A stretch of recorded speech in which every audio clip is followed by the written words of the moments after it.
The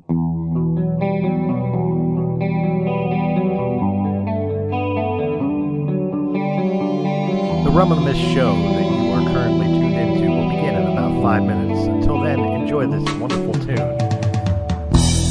Why does a good man have to die? Another piece of shit to be born. Reasons unheard of tearing my flesh. My heart is ripped, my soul is torn.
You are listening to Had to Be Said with Venus, presented by Realm of the Mist Entertainment.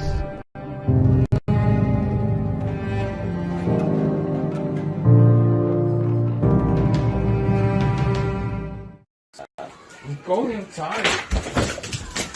Yeah, kid. Get the fuck inside and fucking don't come back. Yeah, maybe you should step off. Yeah, seriously. Get the fuck away from me. Oh, hi. Yeah, I got the whole thing on tape, but nice try. I'm gonna tell That's how I protect myself from you. Oh, yeah?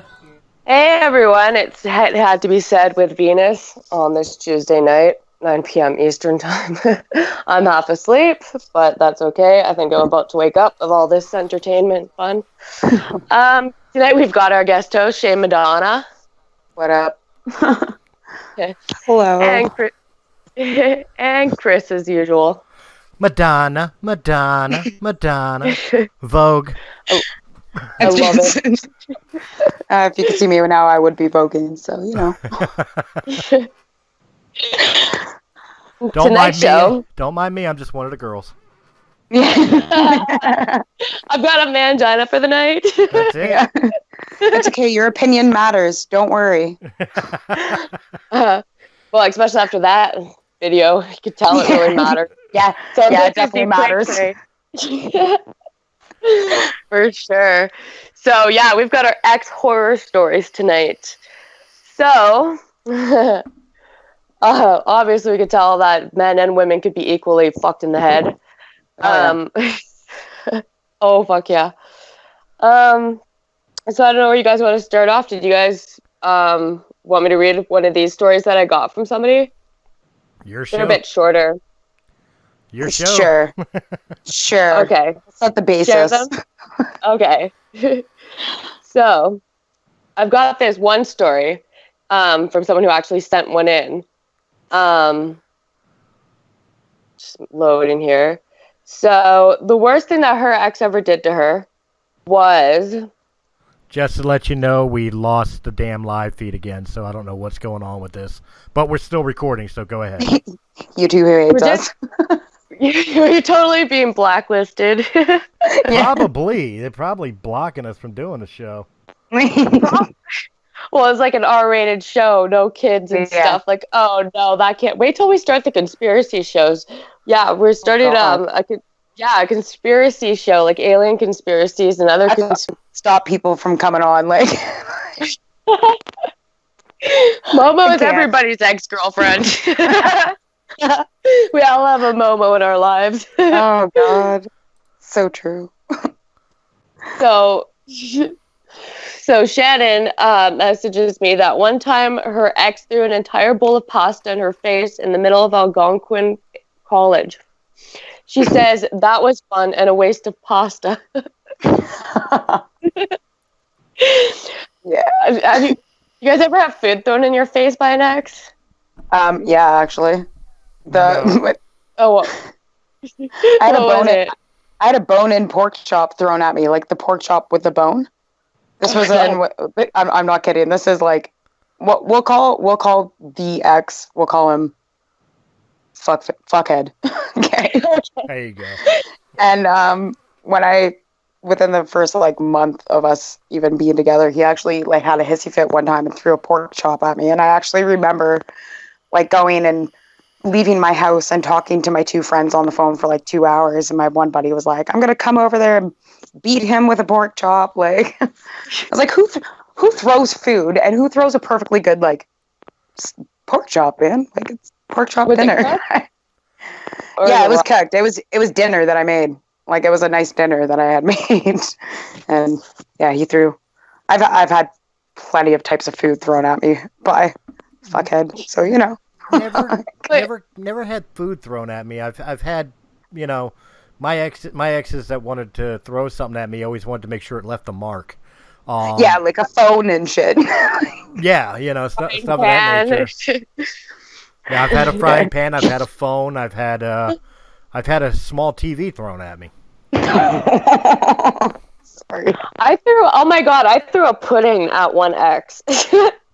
I'm not gonna long. I actually whipped my bong like across the fucking room at my ex's head once. Did it hit him? No, I hit the wall, and I was more upset that the bong broke. Didn't hit him, but you know, whatever. I had some ex who was like crazy, like talking to himself or something, like on some like schizo trip that like I've never seen before, and it just came out of nowhere, absolutely nowhere. And he's standing there, and I'm sitting there eating my pudding, like even without a spoon, and just like. Watching this going down, and like then all of a sudden like this third voice comes in with his like his one conversation with himself, and I'm like, what the fuck? And I just whipped at him because I'm like, what the fuck kind of crazy shit is this? Like, I've seen schizo, like, you know, like where there's like two people having a conversation, but now there's this third motherfucker, and they both him and his like alter ego yelled at this person to shut up. You just whipped the pudding. You're like, no. Yeah, I fucking whipped it, and he's like, whoa. And it stopped there, and I'm like, whoa, you got fucking issues. Like, it would have been nice to give me a heads up, you know, a month ago we started dating. Yeah, that you had a secret friggin' friend in the back of your head. Two of them, like, what? How does that even happen? Like, I've never even seen that in my life. Like, hard drugs. Hardcore drugs. Oh my god! I want to go back a minute to the bong thing, because you know, I don't like drugs. We discussed that last night. I don't like any drugs, including marijuana. But I'm curious. You were upset that you threw the bong and it hit the wall and it shattered. Would it have been less upsetting to you had it hit him, or would you have been more pissed off at him because the bong broke? No, it would have been less upsetting if it actually hit him. Okay. So here's a little backstory. I can't make this long story short, but I mean, shorter version is that I was unfortunately involved with a narcissistic sociopath for 4 years, and as a cause to that, suffer from post-traumatic stress disorder, and what some people would probably call Stockholm syndrome at the beginning, at the end of the relationship. So, I mean, in all fairness, anything that I could have done to him or that could have happened to him, probably deserving and probably would have made me feel a lot better. But well, no, I was just like I said, I was just curious. Like, would you have felt better if the bong would have broke because it hit him, or would you have been like, "You motherfucker, look what you did"? I even like I have a scar on my finger from like the glass cutting me, and I remember like being upset that like I cut my finger on my broken bong, and I was like, "Oh no, my bong's broken," but I didn't care. No, I didn't even care, and he was like, "You threw the bong." I'm like, "But did it hit you?" Like, it didn't. No, damn it! I'll try again next time. So. Next time I need a bigger bong. The closest more likely to hit you.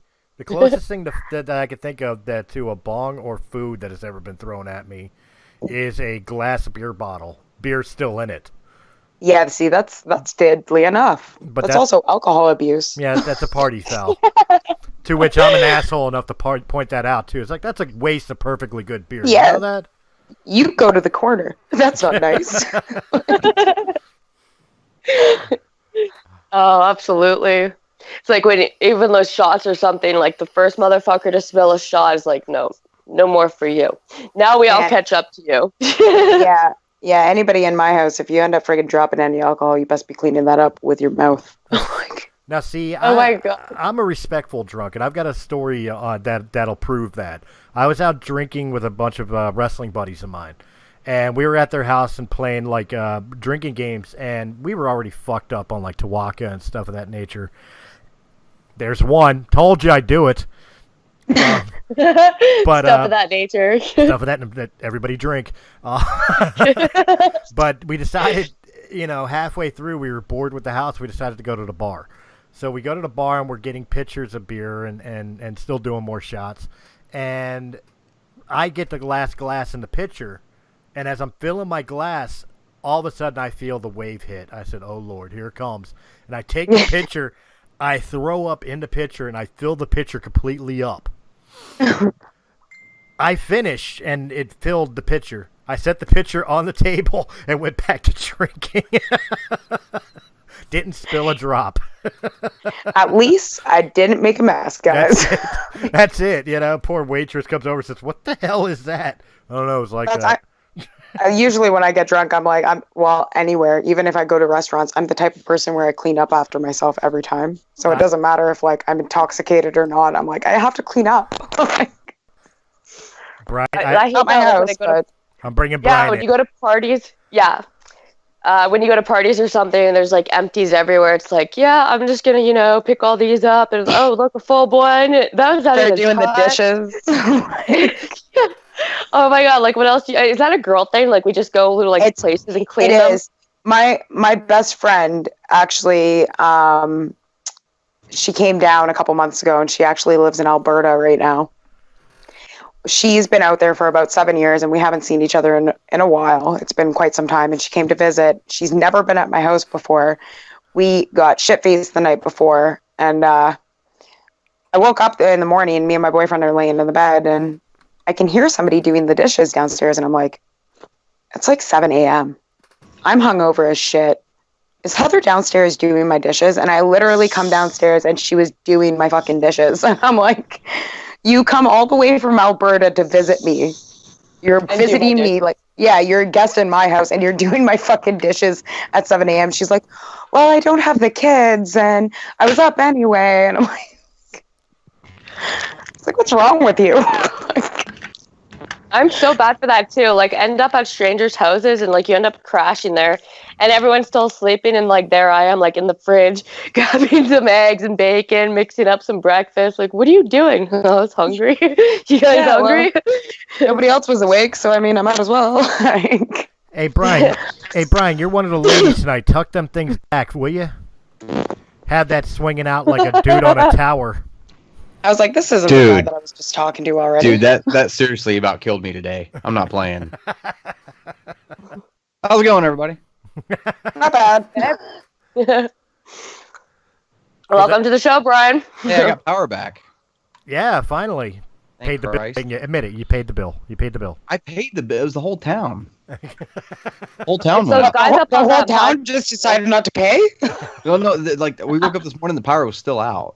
So I don't know what the hell. Like when I came home today, it was back on. So I was, whatever. It's those snipers on those hydro poles. I'm telling you. One of they them did got it. what he had coming to him today. Not to interrupt the show, but looking at that video and that picture and everything, like the dude survived. Like he didn't like Stacy Gwynn back. Or he was anything, still did kicking when they lowered him down. So for those of you watching and don't know what actually happened, when I was at work today, there's I don't want to call it a cell phone tower, but there's a tower on the next field over from where I work, and it's a 400-foot tower. And since Friday, there's been people crawling up and down it like crazy, working on it. I don't know what they're doing, if they're setting it up for 5G. I don't know what the hell they're doing. But we were watching it today. My boss and I were sitting in the main room of the office for the grain elevator I work at. And we were watching out the picture window. We were just talking about how, massive these guys' balls have to be, right, to climb this fucking tower. And he's like, man, wouldn't it be something if one of them fell? And it wasn't 45 seconds later. One of the guys just falls right off the edge of it, and I stand straight up, go, "Oh my god, are you fucking serious?" And he stands up and goes, "No!"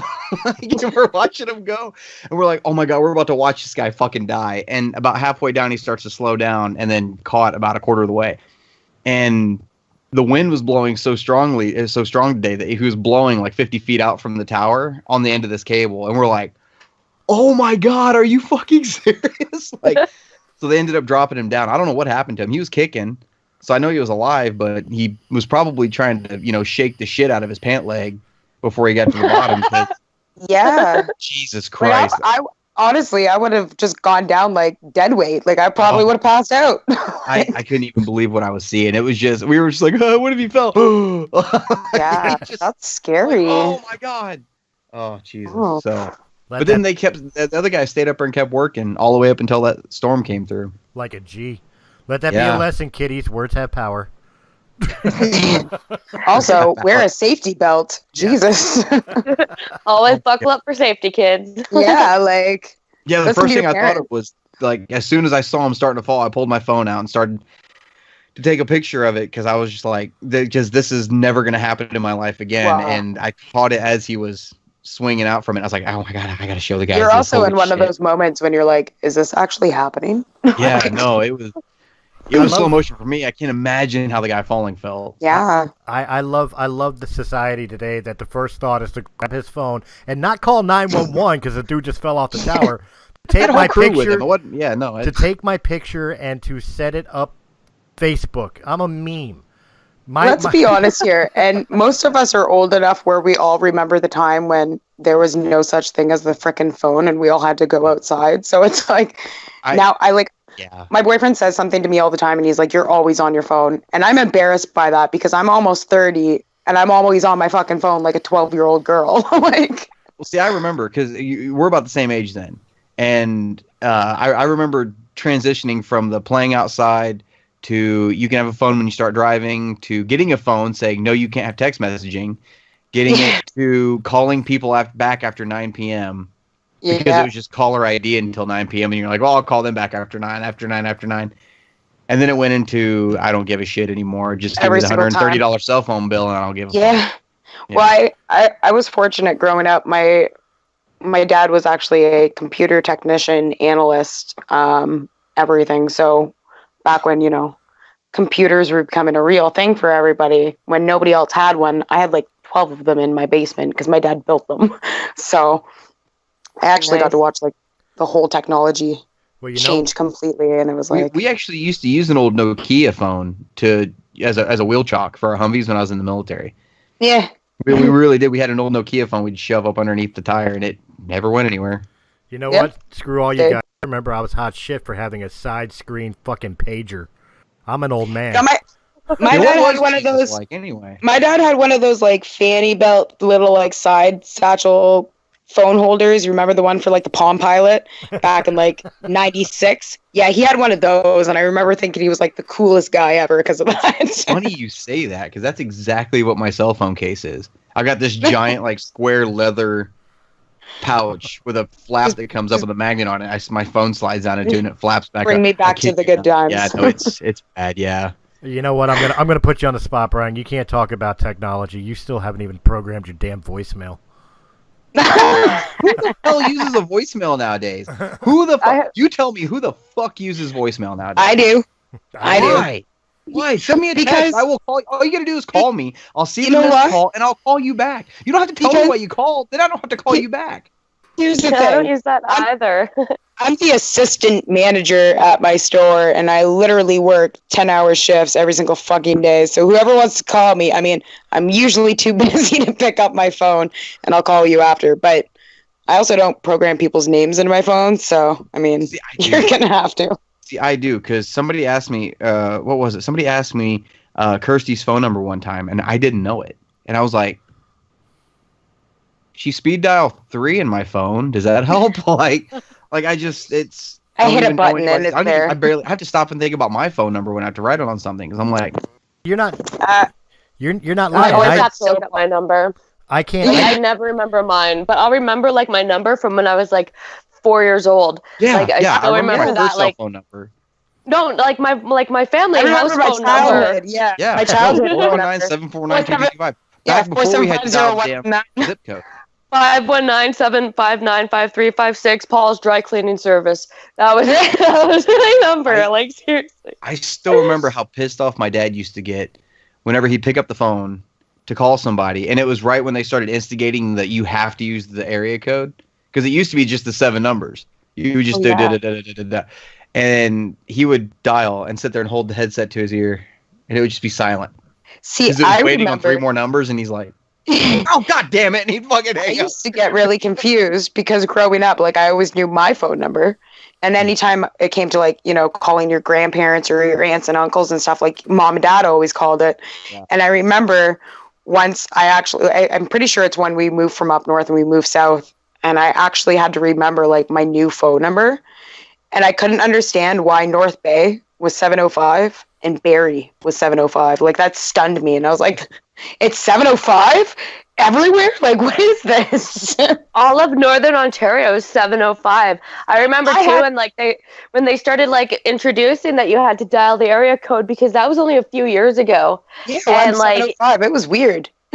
It was so weird because it's like, why are we dialing these numbers? Like, if we want to call a long distance, we do the area code, but the area code for like the next 12 hours away from me is the same area code. Same. I was like, why is Nana and Papa 705? Are they next door? I thought they were far. Well, imagine if you lived in a city like I do, Philadelphia. We have 3 area codes for the city of Philadelphia. Yeah, that's freaking. And you guys have weird ones like 987, shit like that. 215, 267, and 610. When I lived in El Paso, when I was stationed in Fort Bliss, I remember that city's got like 5 different zip codes. Wow. Like it's crazy. Yeah, it's you always. Just depends on if you live on the north, south, east, or west end of town. Yeah, or central, right in the middle. Yeah. It's almost as bad as Toronto. Like, Toronto has how many area codes? Oh, fucking Toronto's ridiculous to me. Like, honestly. yeah. I'm a true northerner, and as soon as it comes to going down south, I'm like, fuck that. Venus, just to let you know, after the discussion last night, Brian and I have both decided we're going to take a trip up during Election Day up to the Great White North, just so we can vote Trudeau out. Yes! Oh, please do. Yes! I'm Fuck totally yeah. against illegal immigrants voting. Well, it's like totally legal, so it's I'll wear not my MAGA illegal hat. We'll do immigrants. this. I'll wear my MAGA hat. Here's the thing. Here's the Yes. thing. I actually had a conversation with one of my friends today. She was over. And my boss, being as amazing as he is, he's actually East Indian, and he's from Bali. He's said, like, he moved here about 5 years ago and all this stuff. And I've actually had full-on conversations with him. And I said, like, did you know when you were coming to Canada that you were coming to fucking Canada? and he flat out looked at me and said, like, so his family's not a traditional East Indian family. His parents actually sent him and his sister here so they could be away from all the rules and the life that they would have been living there. Go so eat to the him- cheeseburger. Well, he said to me, he's like, I don't understand why the, people who are immigrating to Canada, like it's Canada, why they're immigrating here, and then they're trying so hard to change the culture when 90% of the time that's what they're trying to get away from. Mm-hmm. Is those rules and those, you know, those We laws have that and people with moving from California to Texas. like Yeah. gun laws and shit Yeah. like that. And Yeah. it's, you know, Really, it's unfortunate. You compare California to Texas. We have that coming from Mexico up. Yeah. Yeah, but Texas is Texas. Like, that's all. What, like, the first thing you think about when you hear Texas Listen. is like big guns. Yeah, they got the big ones. Mhm. Yeah, this is true. This is true. I I also and big hair. Like, that's all Yeah, I think about. I'm also picturing like Yosemite Sam from Looney Tunes there, like gun toting Oh, you get Texan. You darn varmints. Yeah.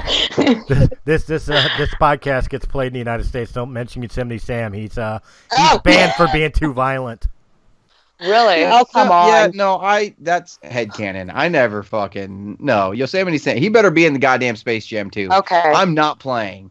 He better I fucking literally be in Space Jam. watched Looney Tunes religiously, and I mean, I was a good kid. I'm a liar. I was a horrible friggin' bad child at one point, but I wasn't violent. Like, I wasn't out like pushing rocks on top of my friends' heads and shit. Like, Well, that's I would have thought of that, and I'm normal, so. Well, see, yeah, that's You know. it. Like, see, that's I used to what watch Xena, and like that, like we used to live like this little complex. So there used to be like 15 houses on one side, 15 houses on the other side, and then along the one way, there was like 10 houses there, and there was like a huge like play field in the middle of all these houses. And there Yeah. used to be like so many kids, like it was great neighborhood for kids because like all kids. I feel like that's every- the typical northern neighborhood. Like, Oh, that was near Toronto. That was in Brantford. oh Jesus! Yeah. And so like all of us used to go outside and stuff, and like all these boys would be like, you know, with their little manhood and their little toxic masculine, like, you want to see my family jewels, and oh, I'm a boy, I could beat you up, and then here comes me, and I'm like, bitch, I watched Xena. Motherfucker, like, you're going down. You were that girl like me that when it came to playing King of the Castle and like King of the Hill, you know, like the big mounds of snow, and you have to beat everybody up and get to the top of the hill first. You were that girl like me that was whipping all the boys off the top of the hill, just like, no. I had an Mine. older brother. He was 7 years old. Sparta. Yeah, like, Yeah, like he was 7 years older than me, and he used to like he's a whole fucked up story. Like we have to do like a whole topic on like fucked Segment up on- family members. oh God, I'm just gonna permanently be on the show, guys. Okay, hi. Like, Awesome. And so anyways, like he was like bipolar, schizophrenic and stuff and whatever, and like he was in cadets, and he was like, oh, I'm gonna be like this big army guy one day and shit. So he used to pick on me all the time, okay, and he's 7 years older than me. So when he used to start with me, like I used to whoop his motherfucking ass, okay? yeah, And like this guy now, he's like 6'2", okay? So imagine how big he was when he was like 11, 12. Like he was still pretty tall then. And I was just like, yeah, motherfucker, it's going down. And then he'd be like calling my mom, like, she's beating me up again.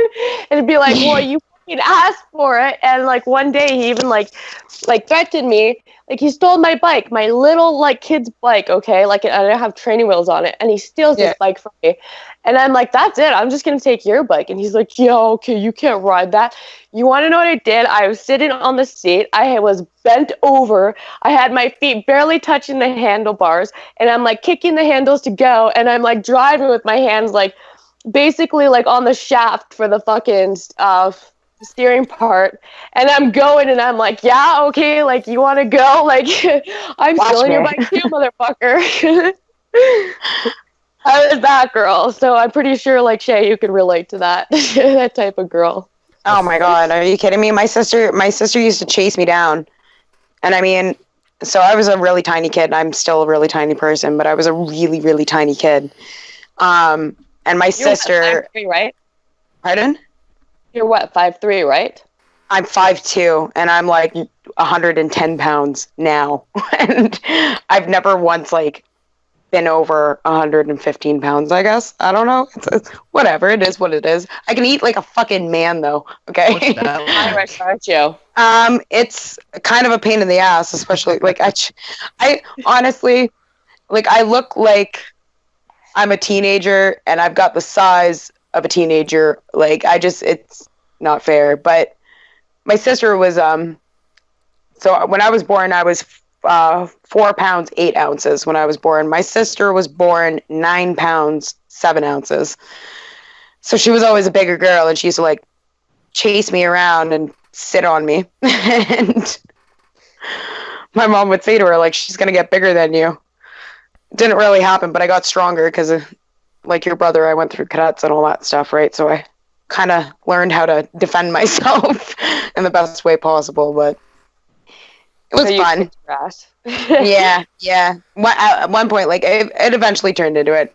I remember we used to get into, like, full-on fist fights, and my mom would just be like, "You guys are going to kill each other." And we're like, well, one of us got to go. There can only be one. My mom's big mistake was having 2 girls and only giving them 2 years apart from each other. Like, you literally asked for fucking hell. Oh my God. So I have a younger sister who's 2 years younger than me. And then I had one who passed away and she was 3 years younger than me. So not only did I have to fight off my older brother who used to like pick on me and shit, I also had 2 little sisters who used to steal my shit. Yeah. And they used to cry and they used to blame me for everything. Like, I was a horrible little sister. I guess we got all the ass beatings. Like, no wonder why I was like fucking beating my fucking older brother up. Like, my sister would look at me. 3 foot tall little girl like taking on this 5 foot tall man. Like, my sister used to look at me and I just like scream blue murder. My mom would be, "Shannon, Leah, I swear to God," start coming up the stairs. Didn't have to do anything, just yell. You know, it's funny. I'm sitting here still thinking about the Looney Tune things and everything else. You're right, because I mean, I grew up with Star Wars, like the original trilogy, and the most my parents had to deal with my stupidity for Star Wars was my mother had to learn. My mother had to learn not to buy red or green brooms because the handle would be broken and I'd be outside with a new lightsaber. Yeah, you know, but I wasn't. Yeah. I wasn't. I like you said. I watched violent cartoons, violent movies, and never once had a thought crossed my mind to do that shit because I wasn't a fucking idiot. Well, even like, I mean, and we always talked about it too. My parents and all that, like Star Wars. My parents took me to go and see Star Wars, and like when they came out in theaters in the 90s and all that. And I mean, they were PG-13 movies, and my parents have like a friggin' 4, 5, 6-year-old in the movie theaters. So, I mean, they weren't too concerned with that. However, certain things, like my mom became really protective. I mean, I'm 20, I'm going to be 28, so closer to 30, but Sailor Moon was like a big thing, and Power Rangers was a big thing. I was not allowed to watch Power Rangers because it was too violent. Yeah. Sailor Moon because it was too violent. I wasn't allowed to have Barbie because she was an unrealistic version of a woman. But I did, however, spend a lot of my time like, you know, taking computers apart and spend a lot of time with my dad doing. Well, wait a minute. Wait a minute. Oh, here we go. Barbie was unrealistic. You mean to tell me you can't have a pink Corvette and a Malibu dream house with working at McDonald's? No, and you know what? Here's the thing. I was born with natural blonde hair, and I did not get the double D boobs, and I did not end up tall. They lied. So, you know what? Same fucking thing. Now that we're talking about this, I want to see what Barbie's actual measurements were. Actual measurement? You know it's the internet. You know it's on here somewhere. Yeah, if she was real and she was a certain height, like how they said it was that literally she would fall over because her waist was too small to hold up the weight of her chest. Her arms would have been way too long for her body proportion. Like, check it. She would have been weird. Yeah, her hands go like down to her knees pretty much, and like the average woman's hands go down to like just below your waist. And they tried to make us believe that we were supposed to look like that bitch. Right. But her hair used to get pretty bad after the scissors got to it. Like, I'm not gonna lie. I do admit though, they have adjusted Barbie a lot over the years. She is now more diverse, and you know, they do plus sizes and short Barbie and tall Barbie and. Well, if I'm not, no, they don't. If I'm not, yeah. If I'm not like mistaken, dolls and stuff. Yep. Okay, so if I'm not go ahead, mistaken, Chris, go ahead. If I'm not mistaken, Barbie was always diverse. I mean, yeah, what we're talking about with the unrealistic Well, yeah, they had the black and white ones. was like the 80s and 90s version of Barbie. But I mean, like when you go back to when Barbie was created, yeah, Barbie was a lot more. I forgive the term, but for lack of a better term here, homely. Yeah. Well, she was Susie Homemaker. okay, Which kind of so here are Barbie's proportions compared to the U.S. average. Oh, Okay. Lord. And it's got a Barbie doll in underwear with a average American woman in underwear standing next to him, and the real life girl looks way better. But anyway, so Liar. the head, which I guess is around, I guess they go around. I don't know. Right. Yeah. 22 inches for Barbie, and 20 inches for the U.S. average woman. Neck So for an she's super average smart. woman. Yeah, right. Okay, so neck for an average woman is 15 inches. Barbie's neck was 9. Ugh. The typical female bust is 35 inches, and Barbie's was 32. Biceps on a woman are 13 inches. Barbie's is 7. Forearm on a real woman is 11. Barbie was 6. Wrist is 6.5, and Barbie was 3.5. Waist is 35 inches. Waist on Barbie was 16. Oh, Jesus. Hips are 40 inches on a woman, 29 inches on Barbie. Thighs are 25 inches on a woman and 16 on Barbie. The calves on a woman are 16 inches on average. Barbie was 11. And this is like a huge difference. Ankle on a typical woman is 9 inch, and Barbie is 6 inch. Jesus. I always want to take out a measuring tape now and see like how I'm So around, but then I'm like, but my yeah. belly wouldn't be like normal, and like my arms are starting to get bloated, and like my ass is like stretching out, and everything. Yeah, but you're is, like, pregnant. That doesn't count. I know, and it's like, well, fuck, now I can't even compare myself to Barbie. But I'm pretty sure before my pregnancy, my waist was about 31 inches, and my hips would have been about 34 inches. See, so I now even got like the invert triangle body And- See, type. I'm a And Barbie skinny would wear a person. size 3 shoe. Okay. Mine Yes, too. that's realistic. Well, you know, You're like, well, She's got seriously, like, ancient it's not that bad. Well, with the exception of the feet part here, two things really shock me here. Number one, Barbie isn't that off from the normal girl, by the average normal girl by U.S. standards, that much. I mean, yeah, But she's a big-chested, big-headed alien. No. Anorexic Here's alien. the thing, But she's not big chested. She's small chested because I'm 5'2". I'm about 110 pounds, like I said, and possibly 34 around like the chest. And that's like that's a basic size. And I'm a small, petite person. So for them to say 32, that's like a child's fucking chest cavity, man. Like, It is. It's like so weird. Like she's like this like stretched out like little midget. Yes, I've got don't a thing for approve. midgets. I don't approve. Now So I know why my girls- mom didn't let me girls have weren't Barbie. allowed to have Barbies because they were unrealistic, but G.I. Joe and his fucking Ugh. like 50 pack was G.I. so Jane? realistic for us. Yeah. G.I. Jane was okay. G.I. Jane was just like this hardcore Amazon Barbie. Like She That was- was Wonder Woman. Yeah, you have to. You're mistaken. Like No, she's it's just badass. Like she's had like the whole artillery and everything, and it's like she's still got like the body of Barbie pretty much, but she's Yeah. got a gun, so she's not. So she's Yeah. okay. And I mean, I've had a lot of people ask me over, like, well, especially recently, they're like you're so small. And I mean, I work in a pizza store. I literally eat pizza every single effing day of my life. I'm not lying. Every day. I don't gain a single pound, and I've always been so small. you're under 30. Don't worry, that'll change. Oh yeah, no, you're coming up on it.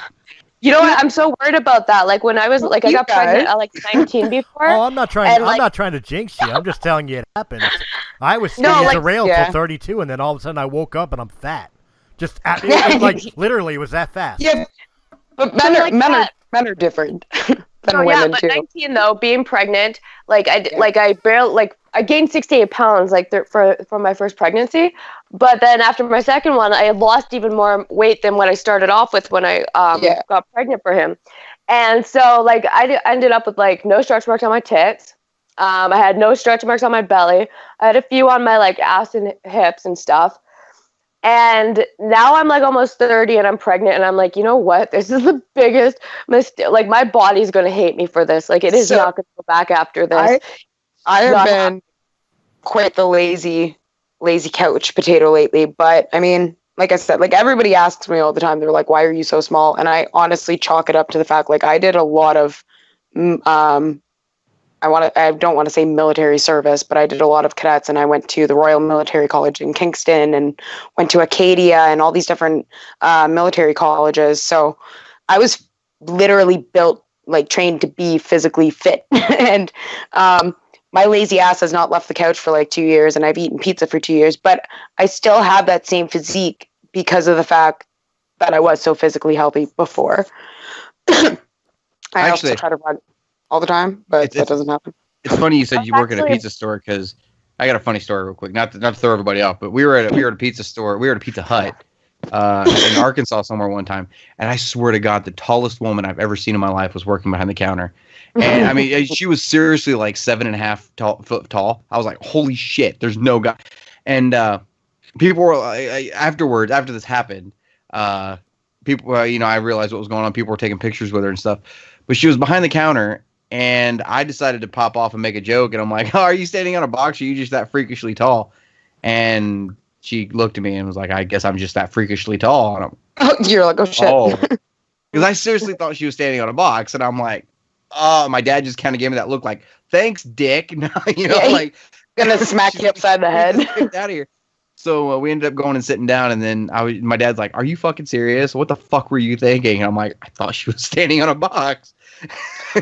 No, oh my God, like how old were you? Oh, I was 11. I was going to say, were you old enough? Because that's bad. Oh, no, I wouldn't say that nowadays. No, I was like 11. 11 I remember like the first time, like my like little sister, she was like 2 or 3 or something. And like we were in like this one store and like it was like, and like my parents, like our neighborhood was like white. And like we used to go to church all the time and like everyone was like white and stuff. And so like this one time she stops and she's like staring at this like black man shopping and she's just staring at him and my mom's like, what are you doing? And she's like, Mom, that is such a beautiful black man. And he just smiled and like this little 3-year-old girl saying that melts your heart. You're like, yes, he is.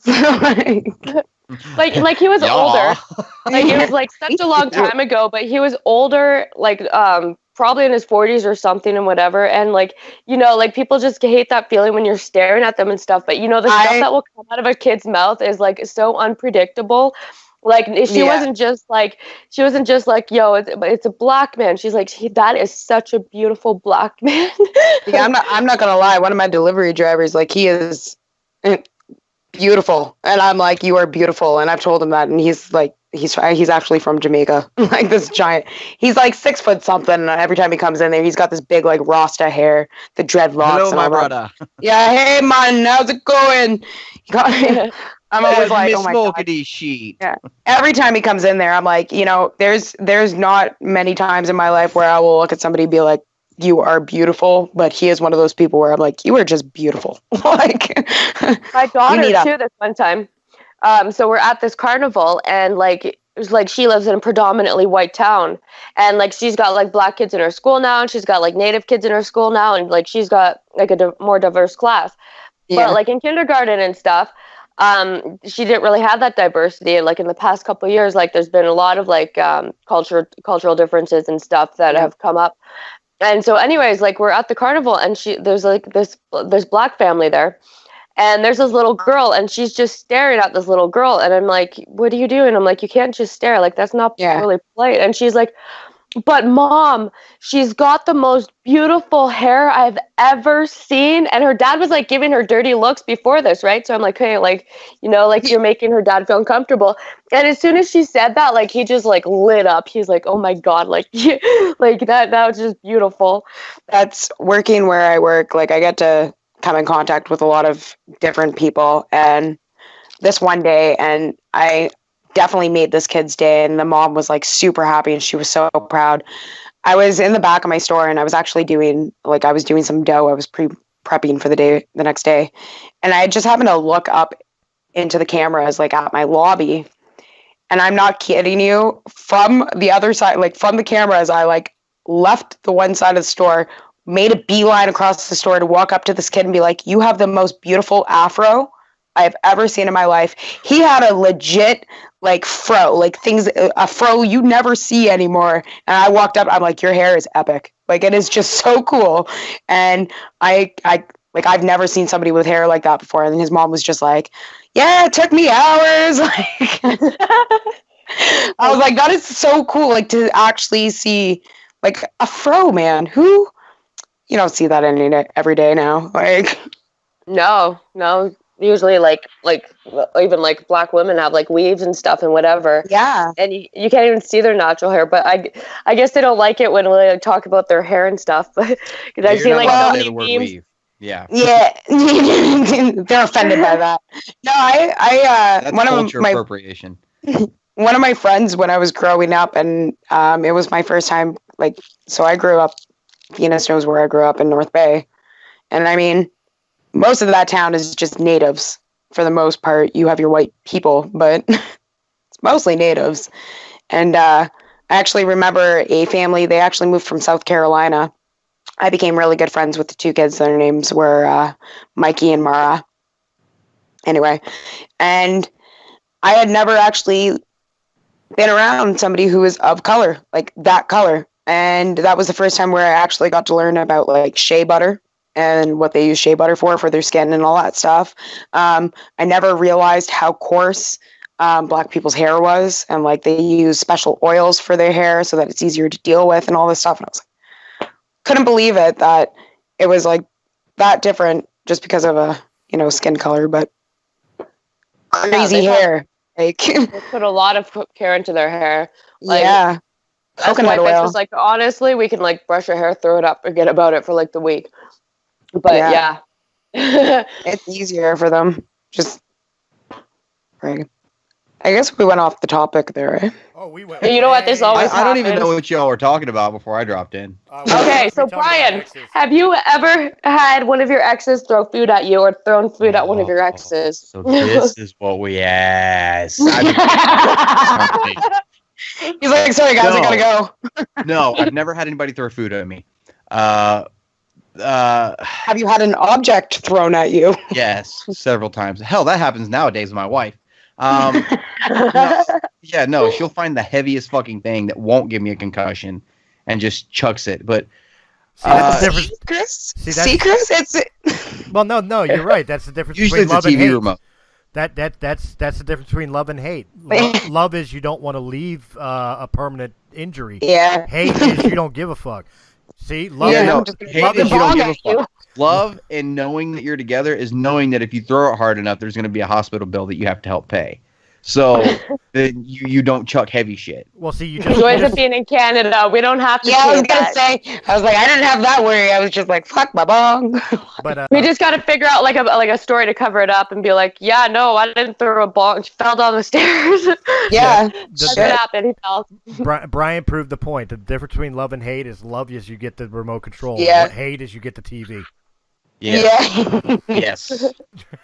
Love is better, believe me. But no, I've never had anything thrown at me out of anger. But I have had the police call on me several times when I didn't even know what was going on. Like, so How what drunk happened? were you? I wasn't. I was in the military at the time. Oh God, I'm sorry. Oh. I was in Iraq getting police call on me. Yeah, no, it was. Wait, it was was it like police or was it like MP? No. I was getting emails from sheriff's department back home. Like, I'm like, what the fuck is this? So what happened was right before I deployed for the first time, the girl I was dating at the time, I was going to call her she who should not be named because I don't use her name. But her name is Nicole Farmer. She lives in Van Wert, Ohio. If you're watching this, fuck you. And Damn. So Wow. no, on the there's same a really page good as me story. with this one. There's So a really, really good story to this. So she broke up with me because You have a small I was penis. coming home for 2 weeks before. Yeah, well, that too. I was coming home for 2 weeks before I deployed, and she asked me like 2 weeks before. She's like, "Hey, while you're home, Harry Potter Deathly Hallows Part 1 is coming out," and she was this big Harry Potter freak, and she's like, "Do you want to go see it in theaters with me?" I remember this Yeah, story and I you was told. like, "Yeah, sure." And she's like, "Okay, well, opening night is so and so." I was like, "All right, cool. Yeah, we can go." So like 2 days later, my sister calls me and she goes, "Hey, I got us tickets to Cedar Point, and they're only good for this day. We're gonna have to go that day." And I'm like, "Ooh, that's the same day I was supposed to go see the movie with Nicole." I'm sure she wouldn't. I'm sure she'll understand. We'll just go the very next day to see the movie. I know everybody wants to hang out before I deploy. That's cool. We'll just go the next day. So I called her and said, "Hey, can we push it back a day?" And she said, "Why?" And I told her that, you know, my sister, I hadn't told my sister we were going to see the movie, but she bought tickets for Cedar Point that were non-refundable. They were only good for that day. And anybody who's been to Cedar Point knows you don't waste money on tickets for Cedar Point. Yeah. And she went off the fucking deep end. I mean, went off the fucking deep end and ended up hanging up on me. Well, I was at the point where I was just like, I don't fucking need this. I'm getting ready to go into a combat zone. I don't need to be dealing with this shit on top of it. So I ignored it for like 3 days. Tried calling her, got a voicemail, and I was like, okay, well, that's it then, I guess. So, and she was still in Ohio. I was in Texas. I was in El Paso. So I get a message from her a couple days later saying, well, since we haven't talked, I guess this is it. Adios. And I was like, whatever. Okay. Fuck it. Bye. So I come home on leave, and I was home maybe 3 days, and she found out I was in town. And she had said she said she wanted her class ring back, which I still had. But you know, considering her dad pawned mine, I was kind of like, oh, I don't really fuck this girl, right? So Yeah. So the last night I'm home, I took my sister to a drive-in. She wanted to go see a movie. I don't even remember what fucking movie it was. Harry Potter and the Deathly Oh no, Hallows. you know what? It was Green Lantern. No, it was Green Lantern. No, it wasn't either Green Lantern. What was it? I don't even remember what the fuck it was. But anyway. It would be super funny if it was Harry Potter. I know, right? So we're at the drive-in theater, and I hear a tap on my window. Oh no. And I open the door and look out, and it's her with my best friend. And I'm like, That's borderline stalkerish. So I just shut the door, right? And my sister's like, who is it? Who the fuck was that? I was like, it was her. And she's like, are you serious? Here? And I'm like, yeah. So I hear another tap, and I look, and it's just my buddy, and I open the door, and I'm like, what's going on? And he goes, guess the cat's out of the bag, isn't it? And I'm like, yeah, kind of, motherfucker. And I was like, you know she's psycho, right? And he's like, well, we kind of got together after the whole thing. And I was like, I don't give a fuck how you got together. I don't even give a shit. I'm just letting you know she's psycho. I'm sure she probably told you some fucked up story about me. So I'm just letting you know. But you better batten down the hatches, because this is a level of crazy that I've never fucking seen before. And she thought, and her mayor, or her grandfather was the mayor of the town we lived in. So she thought she'd get away with fucking anything, right? And so he was like, well, we just need to talk to you about some things real quick, and then we'll leave you the fucking alone. I know you're leaving tomorrow. And I'm like, I really don't want to fucking talk to you guys right now. And he's like, she just wants her class ring back. I'm like, you know what? When we're done here, I will go home, get it. I will take it to your house, and I will give it to your parents to give to her. And he's like, all right, cool. So we leave the drive-through, and I call, or the drive-in. And I call my dad, and I tell him what's going on. And he's like, do not take that ring. Do not take that fucking ring. He goes, they're trying to get you in trouble for some shit. Do not take that ring. You were getting ready to deploy. You cannot get in trouble. I'm like, all right, cool. So we just went home. And I accidentally took the ring with me back to El Paso. So I get back to El Paso, and I'm getting ready to you know, we're gearing up in the next like month to leave. And I get a call from the sheriff in the town I lived in saying that she needed to have that ring back. And I was like, well, I'll have to find it. I go, if I find it, I'll send it back. He's like, all right, cool. So I tell my sergeant what's going on, and he's like, and I was a tanker in the military. I drove an Abrams tank. 70 tons of you can go fuck off is exactly what they are. And I told him what was going on. He's like, do you have the ring? And I go, yeah. And he goes, come here, let's go to the motor pool. I was like, all right. So we go to the motor pool, and he fires up our tank, and he sets it down. And he's like, pull forward about 5 inches. And we rolled that motherfucker over. Yes. And I sent it back to her. So that was all there was. That was the last thing that was said. I actually sent it to my dad, and he took it to the police department, who they took it and gave it to her. Right. And so I deploy. I'm in Iraq, right? I'm on the opposite side of the fucking world. I am physically as far away from this girl as I can physically get, unless I'm on the fucking moon. She's losing her shit. Yeah, so I get an email from her dad saying, you need to leave her the fuck alone. The next time I find out that you are fucking stalking her house and shit, I will call the fucking police. I'm like, motherfucker, I am in Iraq. If I could reach through this fucking computer and strangle you, I fucking would. And he's like, I don't fucking believe you. I'm like, I don't give a shit if you fucking believe me or not. Go ahead and call the fucking police. I want you to do it. So that's the end of that while I was deployed. When I came home, this is where it gets really good. When I came home, I was going to be home for 3 weeks. And I got home on Christmas Eve. So it was this big surprise for my family on Christmas Eve and all this shit, right? Blah, blah, blah, whatever. So I come home on Christmas Eve. The next day is Christmas. And then the next day, we get to the next day. The day after. The next day, we go to Walmart. And as we're walking in, her best friend is walking out. And she looks up and sees me, stops, and then goes to her phone and fucking starts texting. I'm like, oh, well, fuck. You know who knows I'm in town now. And so the very next day I have a voicemail. I did have a voicemail set up then, Chris. I had a voicemail from a sheriff's deputy in the town we live in saying that the next time I emailed her that he was going to come and arrest me for harassment. So I told my dad about it and he's like, did you email her? I go, no. And I showed him my phone and there was no email. Nothing. I was like, I just want her to leave me the fuck alone. I want her to crazy bitch had another email address. Leave me the fuck alone. So the next day we decide we're going to go to the police department. We're going to settle all this shit. My dad's like, no, we're going. We're going to settle this once and for all. So we go in and we ask for the same sheriff, deputy sheriff that had emailed me and told him what was going on, how she kept emailing me while I was in Iraq and all this shit. And he's like, yeah, he goes, we actually have reports from the last couple months that you were stalking outside of her house and you're trying to vandalize vehicles and stuff. I'm like, sir, I've been in Iraq. I just came home from Iraq. Like not a week ago. I'm home. Like this is it. I've not been here. I've been on the opposite side of this fucking planet. How the fuck would I do that? And he goes, well, that's an excellent point. He goes, well, she says you've been sending her these emails too. And I'm looking at the emails. I'm like, you can trace that fucking IP address and tell me where it comes from. So, and you can do that. You can do it on your fucking computer. Just pull it up. You can trace that. You can see exactly what city and state it came from. And it came from the town we were in at the time. And I was like, I've been in Iraq. Sorry.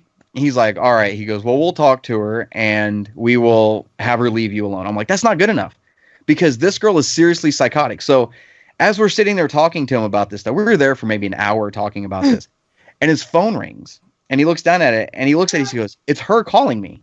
So he answers it and he goes, hello. This is all I heard from my end of the conversation. He goes, hello. And he looks up at us and he grins real big and he's like, really? How long ago was that? About 20 minutes ago? Would you be willing to come in and fill out a police report saying that he was there? All right, we'll see you in about 5-10 minutes. So he hangs up and he tells us that she was calling him to let him know that I had just tried to kick in her front fucking door. Like 20 minutes before. And he's like, now I know she's fucking lying. He's like, I need you guys to come with me. So we went into this other office to the side and she comes in and fills out the police report talking about how she's going to press charges against me and all this shit, how I'm off my chain, how I got discharged from the military. And I'm like I don't think so. Rocker and all this shit. And he's like, all right, cool. Just sign the police report and everything. She's like, all right, cool. So she signs it. There's Brian. Wait, where was I? He's like, wait here for just a minute. And he walks into the office and he's like, come on, guys. So we walk in, and as soon as we walk in, the color drains from her fucking face. Like, completely, like, death white. Like, the wall behind me, just white. And he goes, you have two options. You can either leave this man alone, stay the fuck out of his life, and stop bothering us every fucking time you want to try to do something to him. Or I can press charges for you and arrest you right now for falsifying a police report. It's your option. It's your choice.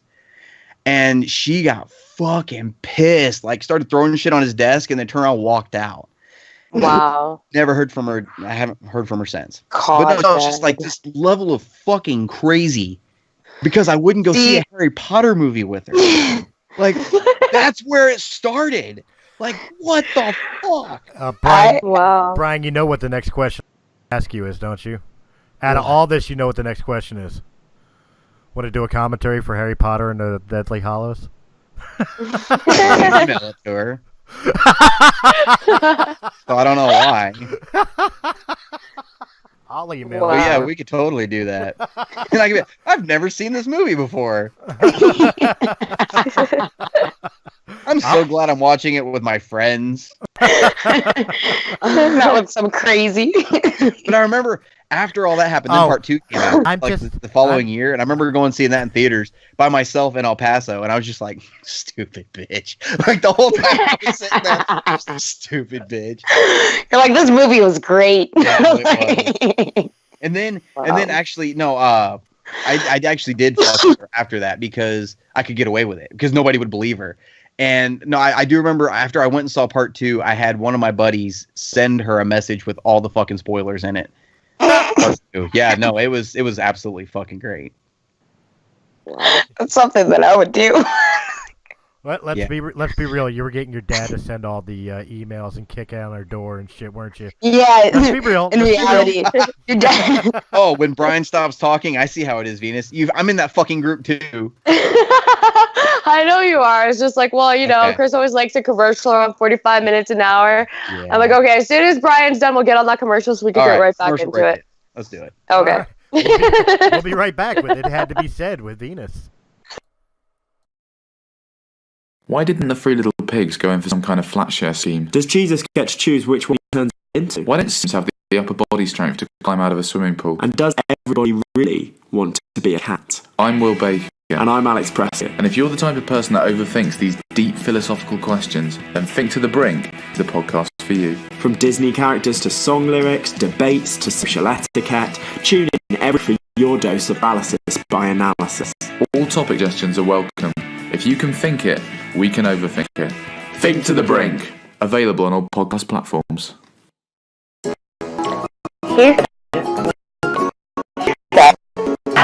You say that. That's offensive. It had to be said with Venus. Catch the live show Tuesdays at 9 p.m. Eastern Time. Check out the recordings at any time. Guest show weekly. Listener, beware. Mature content, sexual content, trigger warning. Do you dare say it? Hi, this is Dave from the Comic Collection at 83 Bustleton Pike in Feasterville, Pennsylvania. Our phone number is 215-357-3332. We are right next to Northeast Philadelphia. We have action figures, gaming, statues, albums, and CDs, graphic novels, other knickknacks, and, of course, comics. Established in 1985, we are your go-to store. Come by and say hello, and say that the guys from RadioCast FM Radio sent you. The address again is 83 Bustleton Pike, Feasterville, Pennsylvania, or call 215-357-3332.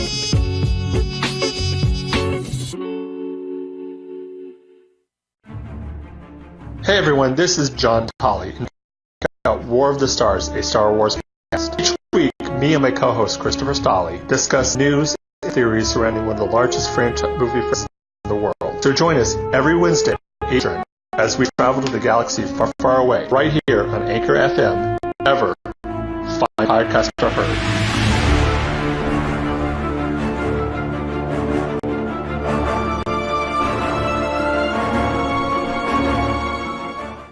Hey everyone, this is Dak. This is Liam. And this is White People Shit. We are a bi-weekly podcast. Whoa. Maybe you're bi-week. I'm straight and strong.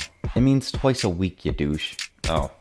Yeah, listen to us twice a week. On White People Wednesdays, we talk about race, zombies, superhero sex positions. And on Featured Peep Fridays, we interview the Featured Peep of the Week. Yeah, like a fucking... Search WPS Podcast and look for the white dude in red pajamas. We're on Apple Podcasts, Stitcher, Spotify, YouTube, and anywhere podcasts. We believe in equal opportunity humor, where all things can be made fun of.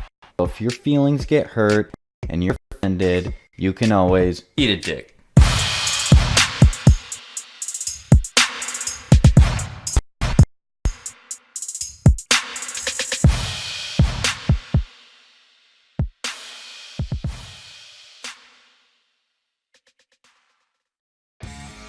Hi, my name's Chris, and I'm here to take the Realm of the Mist podcast. Podcast, we talk about all the great things from movies, music, books, comic books, and many other forms of entertainment, as well as politics, current events, just general having a good time.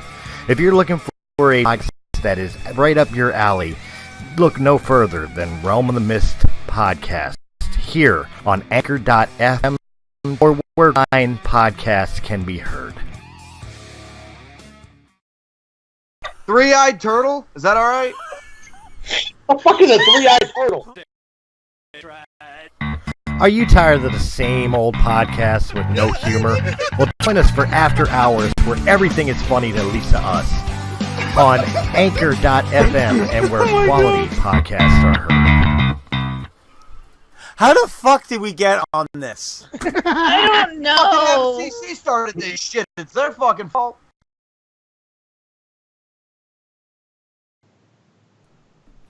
Hey, and we're back to It Had to Be Said with Venus and Shea and Chris and Brian and our ex-horror stories.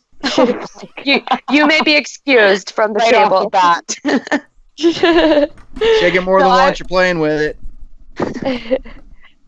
So I've got another email to read, and I think this one, well, Shea did not write this one, by the way, but it sounds awfully a lot like Shea. Yeah. But okay, so it was so easy to fall in love with him. He swept me off my feet and made me believe he was the best thing for me. Move on to 2 months later, we get our own place. It was the worst place ever, no lie. And he said it was all he could get, so I went in because we both had nowhere else to live. I loved him so much, we got into drugs together and would always fight. He was so violent and a narcissist. Made me feel so small and like I was always walking on eggshells. Made me believe that I was the bad one. Things were so bad at times, I would go into the bathroom and cry on the floor, pulling chunks of my hair out. It took me so long to walk away from the violence and emotional abuse. When the day finally came, it took so much courage and strength to walk away and stay away. 2 years in August. I'm still building myself tell me the up. microphone picked that up. No. I have an amazing man and my children are back in my life. Life's not perfect, but it's pretty close for me. I am a warrior. I feel like she also dated my ex. We've all dated her ex, I swear. Even I've dated her ex. Yeah, we've all dated a Matthew Simon. That's the best part. Fuck. Hey, I'm more of a man that you could ever be and more of a woman that you could ever get, Brian. Oh. I'll let Kirsty know. Uh-oh. You're going to have a fight on your hands. I'll let her know. Don't do that. She hates me enough as is. Oh, there's that man fucking shrinking away from a challenge. She's pregnant hormonal. You're dead, Chris. You are I'll dead. send her. She'll sprint to your ass. Well, just remember, you send Kirsty to me, I'll send Jen to you. She still owes you. Bring her on. Bring her on. I'll take her. Jen ain't hormonal. I can handle that. Dude, she ain't hormonal. She's like a rabid squirrel. She will fuck your nuts up, dude. Oh my god. What am I hearing right now? You're hearing the natural male fear for his life. I'm sending my girl after you. Look, this is real masculinity right here. I will not lie to you, man. She may need a step stool, but she will kick your ass. Okay. Reminds me of a drill sergeant I had in the military. Off of that. Anyway, back to this email. Okay. So back to the narcissistic assholes we've all dated. I don't think any one of us could ever say that we have not dated one of these people. Like, everyone is so guilty of this. And, like, honestly, how much it fucks you up afterwards. Like, okay, so this girl actually managed to, like, fall in love with this guy, like, 2 years later, you know, and I guess she lost her kids, pretty much lost herself in the relationship with the drugs and whatnot. And, like, how relatable is that to, like, everyone? Like, maybe not, like, the exact points, but, I mean... I'll let the guys go first, because that's all key for me. These relationships really help us find ourselves, though. Like, after we go through shit like that, like, there's no going back to that. Like, you fucked up once, it's like, well. Honestly, like, I mean, prime example is me and my boyfriend now and my past relationship. So, I mean, I was saying earlier, I unfortunately was involved with a narcissistic sociopath for 4 years. And for the whole trauma, like, I mean, I've got PTSD, which is something that people in the military actually deal with when they go off, off to Iraq and off to fight wars and stuff like that. And unfortunately, I'm dealing with it from not as a traumatic experience as what somebody who's serving is, but it's hard, and it's been a difficult journey for me and my boyfriend in general. I'm really fortunate that I have such a supportive boyfriend that is with me every step of the way, and took a chance on me. He's been there for me ever since, but he himself has to deal with the battles of what I had to deal with in my past, and I have projected it on our relationship in one way or another. And we get into arguments, and I have my relapses or my episodes and stuff like that, or the littlest thing happens, so he's got to deal with it on his side. And unfortunately, being in those relationships, it does a lot of damage. But we were talking about it the other day, and I said, part of what happened with me is, it's traumatic to me, but it also being able to talk about it, and 2 years later, moving past it, it's made me a stronger person, and it's made me be able to become a better person than what I was. My ex had me be quite the piece of shit to everybody. I did, a lot of drugs, and I ruined a lot of relationships with friends and family, but it hasn't been until the last 2 years where having this new relationship and not being with somebody who was so abusive and so controlling and, taking advantage of me all the time. It's weird to see the difference in it, be in a new setting. There's like literally that one person that can break you, and then that one person that will like build you right back up after. Yeah. Well, and that's, I even said to my boyfriend the other day, because I mean, especially lately over the last couple of weeks, I've had more episodes than I'd like to admit.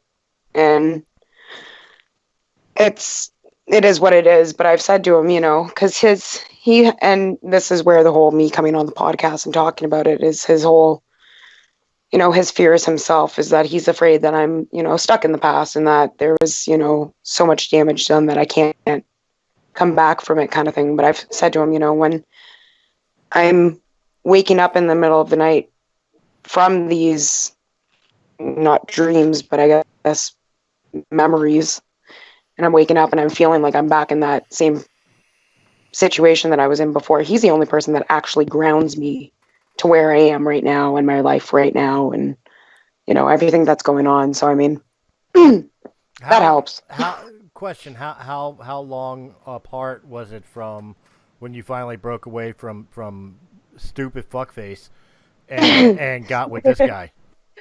I mean, well, me and fuckface we were I mean, it was a toxic relationship for 4 years on and off. So I mean, there was a period, I guess the last year of our relationship, where I guess that was more where I started to realize where, I had to walk away and things would be better and all that stuff. So I mean, we had split up at one point, and I actually ended up going out. One of my friends was like, hey, you're in a slump and he's a piece of shit. Let's go out, have a few drinks, and just go be girls. And she actually took me to a party at another mutual friend's place, and she had a couple other people there. And that's actually the first time I ever talked to the guy I'm dating now, and never met him or anything. So we had met each other and kind of hung out a little bit. And then about a year and a half after that, a year later, I ended up leaving my ex. And then I unfortunately went to jail and spent a few months in jail and was trying to, recover and all this stuff. But I ended up finding him, I'm going to say less than a year after me and my ex. And even that, it was for me and him to hang out with each other, it was really difficult for me to even do that and, you know, spend time with another man and be alone with another man for that fact. So now we're on 2 years. And the reason I asked was because of I know one of the hardest things, especially when you come from a bad relationship, and even I'm guilty of this with poor Jen. Jen's a saint, but after the shit that I went through with my ex-wife, like, the biggest thing I always fear, and that we all do in some way, shape, or form, is we wind up making our current pay for our past. Yeah. You know what I mean? Like, how my ex-wife treated me, I have taken it out on. I didn't mean to, but I have taken it. One of the worst things I ever did was our first real argument. And I had a flashback moment, and I turned around and I called her my ex-wife's name. Yep. Yeah. Oh, did I fucking regret Big mistake, that? Oh, yeah. but it happens. It wasn't conscious. It's not like I was trying to be a bitter dick. It's just the name that came out. And I literally stopped after I said it too. Like, oh my God, I am so sorry. You know what I mean? Like, yeah. See, me and my current boyfriend, we were having a fight, and I used to go with him to his old job when we first started dating, which was like in the middle of buttfuck nowhere. And like, he worked at a smoke shack, and I was at his job with him the one day, and we were fighting. And in the middle of fighting, I called him my ex's name. I'm in the middle of buttfuck nowhere. The only person who can drive my ass home, literally, I just called him the wrong name, and I was like, "Oh fuck, I screwed up." Yeah. Wrong person. I'm so sorry. Wow. So yeah, that was the reason I wondered, because I was wondering how fresh the breakup was. Like, obviously, this guy was toxic and terrible to you, and all that. But I was wondering if you had any time to self-heal before you jumped into another situation. Well, and I'm not calling your current boyfriend a situation. No. You know what I mean? No. No. Like, there was enough of a grace period. I mean, me and my ex had split up, and it was the real breaking point. And I mean, it was me walking away at the same time, but we had actually had the police come into contact with us.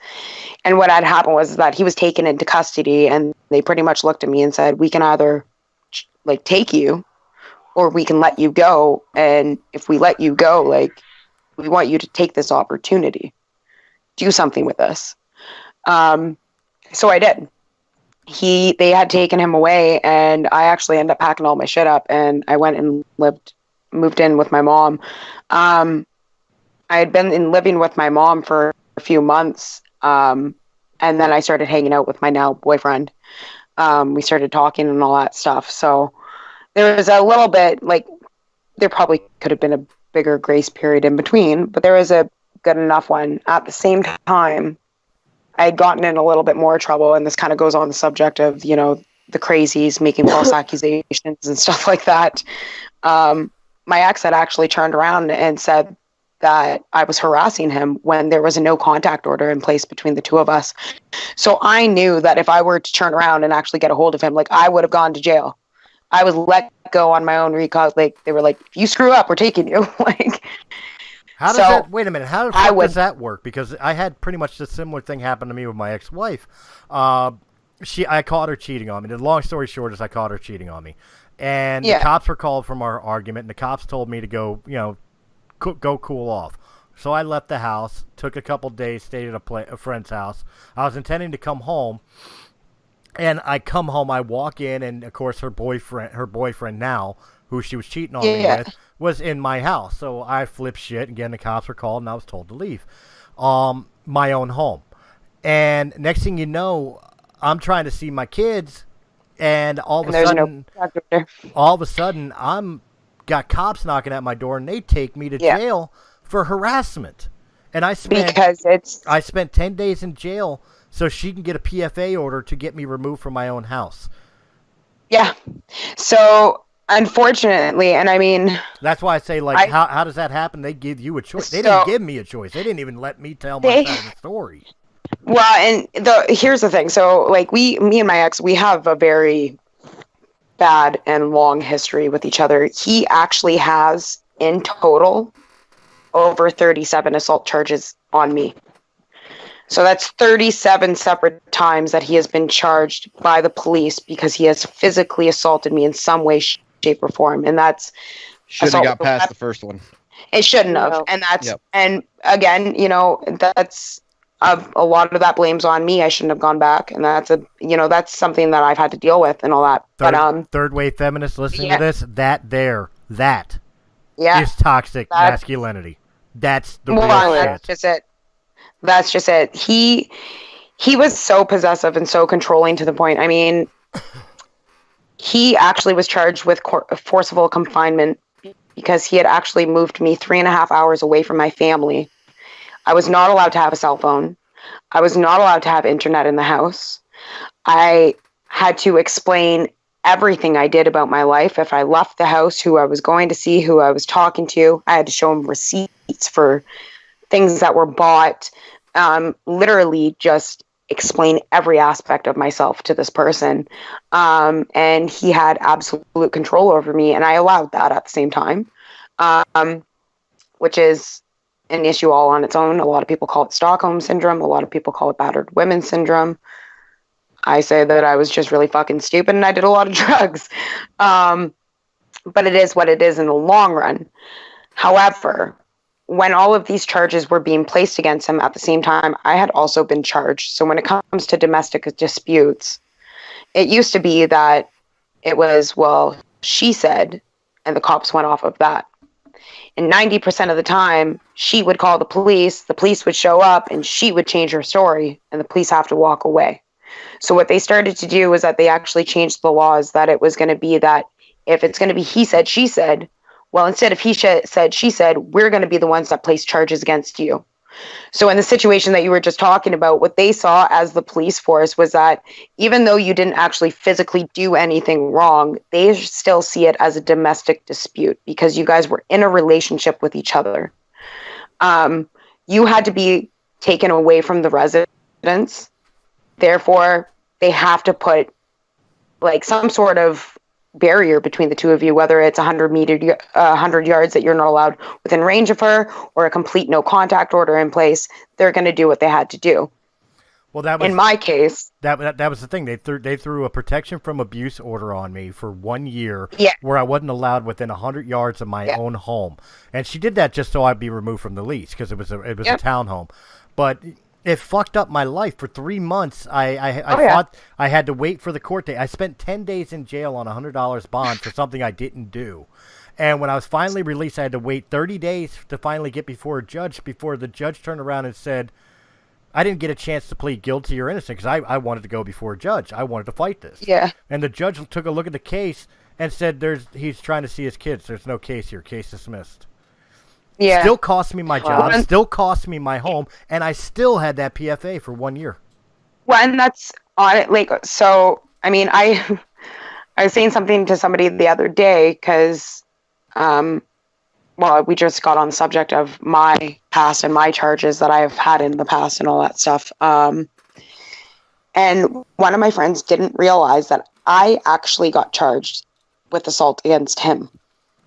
Even though he has over 37 charges against me, they charged me with assault against him. And what actually happened is that in one of these instances, he had actually had me completely pinned down, like had my wrists held together, legs were pinned down. He had me kind of laying across him. We had fallen over sort of thing. Anyway, the position that he had me in, the only way that I could actually physically get free was if I bit him. And I bit him, actually, it was almost on the rib cage underneath the right armpit kind of area. Like he had me almost in a headlock position. They charged me with assault against him, even though at that point I had to get over 100 and some odd stitches in my body. I had to get a tetanus shot. My jaw was dislocated. I had a boxer's fracture in my hand because I had hit him so many times. They still turned around and charged me with assault against him. And it was like blatantly clear to the officers. My mother was there, like to everybody that could see it. He was the one that was the aggressor.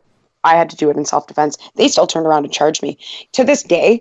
And I've said it, like, this is a justice system. This is something that is literally supposed to protect women who are in these situations. And you guys actually turned around and took somebody who has been abused, who has been locked up, and just like, there's no excuse for what happened, but you're going to take this person and then you're going to charge them yourself. And I remember standing there in the courtroom and saying, like, are you fucking kidding me? You're kidding. My mom, they had actually had me in the hospital, and because my ex had taken off at this point, and they were trying to find him. They had him in search. They were searching for him for about 4 hours. And at this point, I was in the hospital. I was getting my stitches. They were dealing with my jaw and all that stuff. And they had walked into the room, and they looked at my mother and they said, we have to place her under arrest. And I've never seen my mom so angry ever. Like, she almost fought a bunch of police officers because they wanted to take her daughter. And she's like she was assaulted and you guys want to charge her. And they're like, well, he said, and because he said and she said, we have to press charges against both of them. Like, as stupid as that is. Well, as stupid as it is, the one thing I would give credit to, the only credence I would give to it, and especially with like your situation, it's fucked up, but for like most normal situations, at least they're willing to say, you know what, you're both going. In the United States, 9 times out of 10, when a cop is called on a domestic call, the guy can be beaten to shit. The guy could be beaten completely to shit. They're going to take the guy to jail. 9 times out of 10. So, they changed the laws, and I have this conversation. They changed this, and I had this conversation around the time that this had first happened to me. And they told me what had happened was that there was actually a couple cases, but there was a case that's actually close to where I'm living right now. And the female officer that was attending my scene and actually attended a few of the incidences with me and my ex, she was actually a police officer that specializes in domestic dispute situations. So she is a domestic response officer. She goes to those situations whenever, a woman's been beaten up or a man's been beaten up. And she flat out told me that one of her cases, the people that she saw on a regular basis, she constantly was getting calls from this woman because her husband was beating the living hell out of her. And when they would get to the house, she would change her story every time. Because 90% of the time you're scared, and I can attest to that. Like, I was terrified to say anything to anybody about what was going on. She told me that the final phone call that they got, they had to go there with an ambulance and take her out in a body bag because he had beaten her so badly that she had severe brain trauma and she died on her kitchen floor. So they ended up turning around and they changed the laws that from now on, that it wasn't going to be that we just show up and we're going to walk away because she says, oh, never mind. If we see that in any way, shape, or form that there is something not right, we're going to take both your asses into custody. You're both being charged because fuck this. Like, and it makes sense now. It makes sense. Obviously, when everything was going on with me, I was like, what the fuck? But it makes sense. They're trying to protect you. And as much as a lot of us don't see it, or you probably didn't see it when, the situation was happening and you were spending 10 days in jail, it was for both of your better interests to protect you both. I get it. So in Canada, like, they don't have to arrest both people. So like this one time, they'll look for the aggressor in Canada. They'll look for the most aggressive person. So listen to this. So I, like, one night, like, with this guy that I threw this pudding at, like, the pudding. Yeah, it was after Christmas. Yeah, it was after Christmas, and like we stayed up late and stuff, and like, it was the holidays, and my kids were there and everything, and I was sleeping. I'm like, okay, I'm going to bed. Like, we had like a little bit of wine and stuff. I'm like, yeah, I'm tired. I gotta wake up with my kids in the morning. I'm going to bed. So I wake up, and this guy is on top of me, and he's crying his fucking ass off, and I'm like, get off of me, and he like wouldn't let go of me, and I'm like struggling. I'm like, get off of me. So I finally get him off of me, and I'm like, what the fuck is wrong with you? And he starts yelling and screaming and freaking out and everything. I'm like, my kids are fucking sleeping, you fucking like schizo. Yeah, and he's like, Yeah, and he wouldn't stop, and he's going up and down the hallway, and I'm like, you need to leave now. And he's like, oh, you can't make me leave and all this and whatever. And he woke Was he talking to the third person in his head? I have no idea how he got like that. So, like, he wakes up my daughter, so I take my daughter into bed with me, and he's screaming and yelling and everything, and she's terrified, right? So I'm like, I can't get him to leave, and I'm like, okay, so what do you want me to do right now? I'm like, if you want, I was like, I'll call the cops if you want him gone. And she's like, Mom, get him out of here. She's like, why? She's like, he's all confused too. Like, why is he acting like this? Why is he doing that? She's like, get him out of here. So I called the cops. He picks up all his stuff. I'm on the phone with 911, and we could still hear him. Like, they heard him in the background screaming and yelling and all this other crap. And so anyways, he ends up leaving my apartment. I'm like, the cops are coming. And he's like, yeah, right, you're just kidding. And I'm like, no, the cops are fucking coming. So he's sitting outside my apartment, and the cops go talk to him. He somehow had a bloody nose. No, he somehow had a bloody nose, which is fucked up. Like I didn't even touch him or anything. He's one of those guys.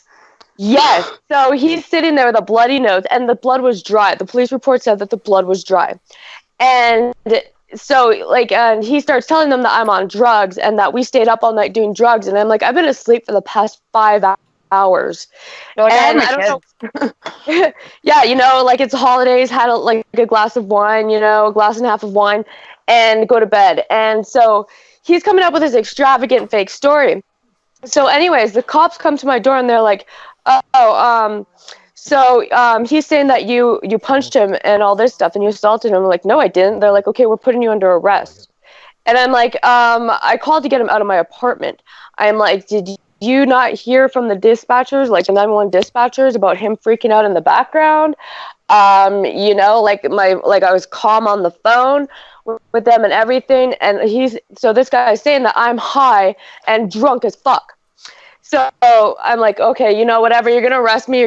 Like, okay, well, let me call, like, my kid's dad so that he could come and take care of my kids. Because they're, like, you know, they're young kids. Like, I can't just leave them. And so I go pick up my phone, and it's in my hand, and the cop grabs my arm, and he's like, no, and you're being aggressive and resisting arrest. And I'm like, what the fuck? And I'm like, I didn't do shit. And anyways, so I'm like, just let me take care of my kids. You guys can arrest me, like, no fucking issue. So this other cop grabs me by the back of my neck, and I, like, held my stance up, and I'm like, I'm calling my kid's dad. Back the fuck off. And anyways, my daughter came to the door, and she's like, Mom. And they grabbed me, smashed my head into the ground. Then they fucking smashed my head into the ground again. I look up at my daughter, and she's screaming and she's crying. And I'm like, what the fuck, man? I'm like, you're scaring my daughter. She's the reason I fucking called you guys. And you guys are doing this shit to me. And, like, they pulled me out of my apartment. They put me in the back seat of a car, and they let this guy go back into my apartment without them. Yeah. And he went inside there and talked to my daughter. And I'm like, you guys are so fucked in the head. Like, yeah, I've had I've had the cops, and I'm like, what the fuck? I had them break my fingers, and I went into jail with the boxer's fracture had healed. So, I mean, with any boxer's fracture, it'll continuously break over and over again if you don't just leave it. And after it was in the healing process and all that stuff, there was actually an incident, and they thought that I was my ex's ex-girlfriend. So his ex-girlfriend, I guess, had been on the run for quite some time.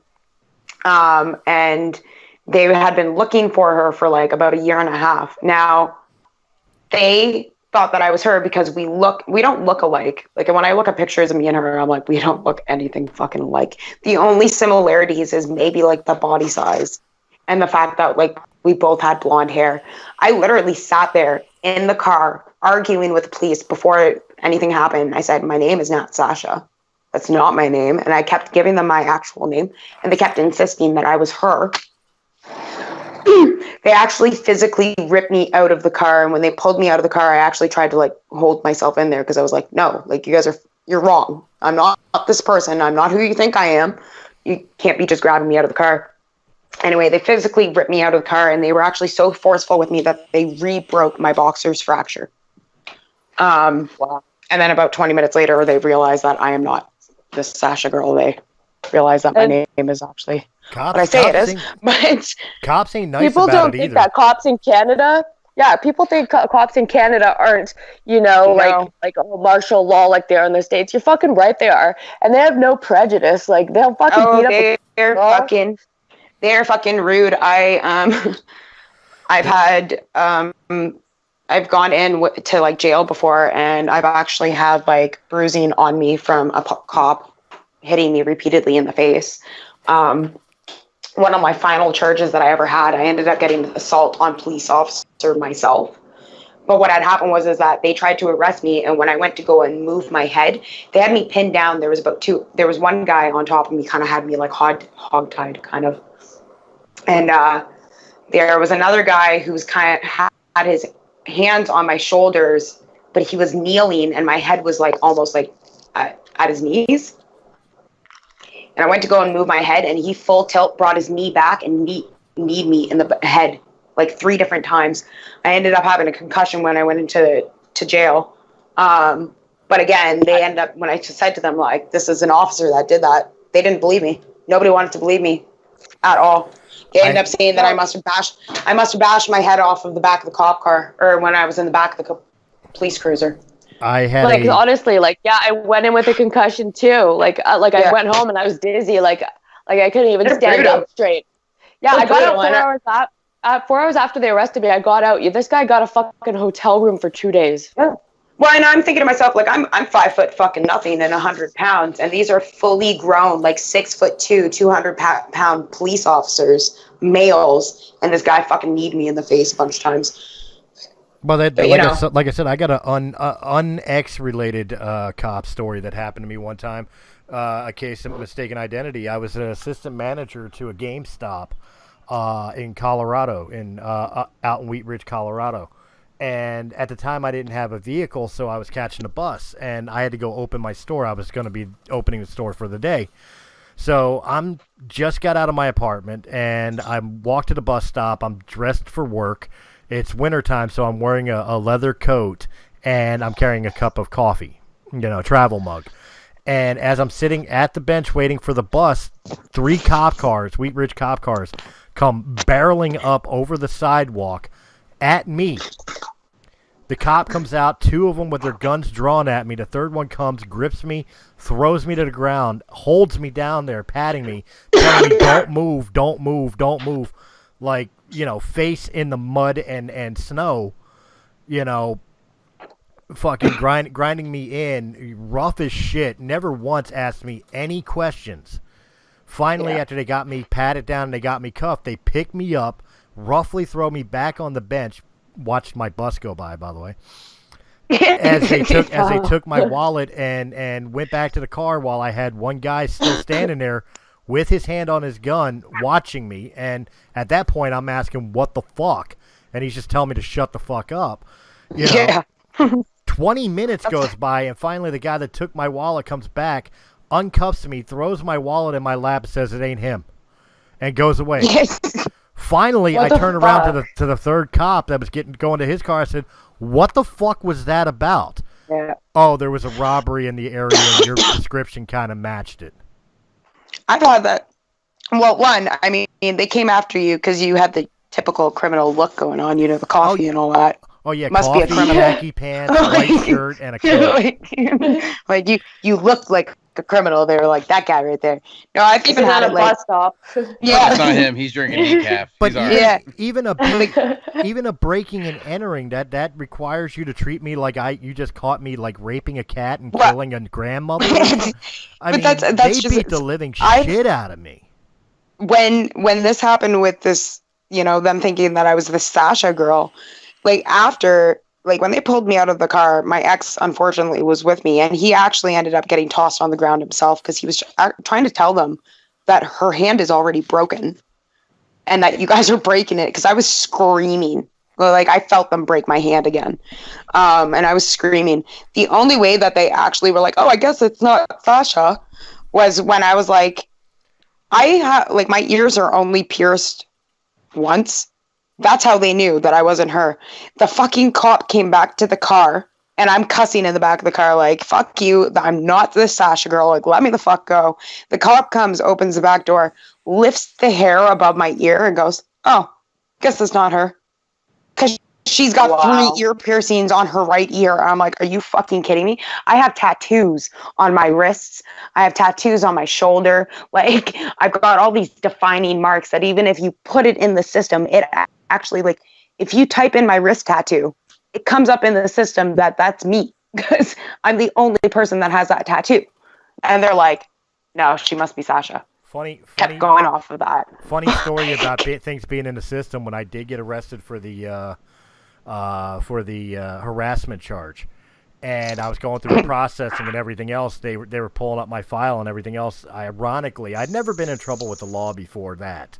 Like, I had that incident, but not anything like where I actually had gotten arrested or anything of that nature. Yeah. That's number 2. As I was getting processed, they turned around and started listing off my aliases, and my aliases were my pro wrestling names. How the fuck did they get my goddamn pro wrestling name? Google. They just all they do is Google. There's like, hey, type his name in, see what comes up on this asshole. Christopher Story. In reality, the police don't actually look for a record of you. They just go to Google and Facebook. They must, because he's like Christopher Story, alias Chris Wilde, alias Matt Wilde, alias 13th Apostle. What is this shit? I'm like, well, your wife calls me Poppy. I'm like, I'm an ex-professional wrestler. Those were characters I played. Oh, well, they're marked as aliases. What? I had them stop me before. And I was like, God, like, honest to God, not in any trouble. Like, once I got on probation, and I left my ex. Like, I was like, you know what? I'm gonna be a good person. I got sober. I ended up I've been sober for 2 years. I got myself a good job. I did really good. I was literally walking one day just to a friend's place and just having a little stroll, and this fucking cop cruiser pulls up beside me. Hello, dog. This cop cruiser pulls up beside me, and the officer rolls the window down and goes, hey. I was like, yeah. He goes, there's a warrant for your arrest. Like, oh, is there? Like, I had just had a probation meeting like the day before, and I was like, well, like, this is news to me. And he starts asking me, and he's like, yeah, you missed a court date a couple days ago. I'm like, what the fuck are you talking about? He's literally telling me there's a warrant for my arrest. And I said, who are you looking for? And then he goes, well, your name's blah, blah, blah. And I'm like, no, like, you're not looking at the right person. That is not me. And I was like, I'm on probation. I just had a probation meeting. I'm pretty sure they would have told me, hey, there's a warrant for your arrest. So you guys are fucking stupid. Like, actually look at the profile, guys. Oh, I've had that a couple times because I'm in the system for child support, because of my children and stuff. And the courts fuck up. They don't send you the paperwork or they send it to the wrong address or whatever the case may be. Shit gets lost. You miss a court date. All of a sudden, you got a cop knocking at your door, putting cuffs on you because you missed the court date. They're not arresting you; they're just taking you to court. But it's like they pick you up. It's still a scary moment. Yeah, they pick you up, they cuff you, they drive you down to court. You're sitting down there cuffed to go before a magistrate, not even a judge, a magistrate. How come you didn't show up to this court date? I didn't know about it. Oh, okay. Well, here's a new court date. Then they make you fucking figure out your own way home. Wow. It's like, you're a fucking bitch. We couldn't have done this over the phone? Okay. Like, just tell me I need to be there, and you know what? I'm just going to drop everything now. I'll drive in, I'll go calm and easily. I'll meet you there. I'll bring you my business card and even bring you a coffee and smile for you. But here's the thing. If it's so easy for them to send us Amber Alerts, I'm pretty sure they can send a fucking text message. You missed a court date.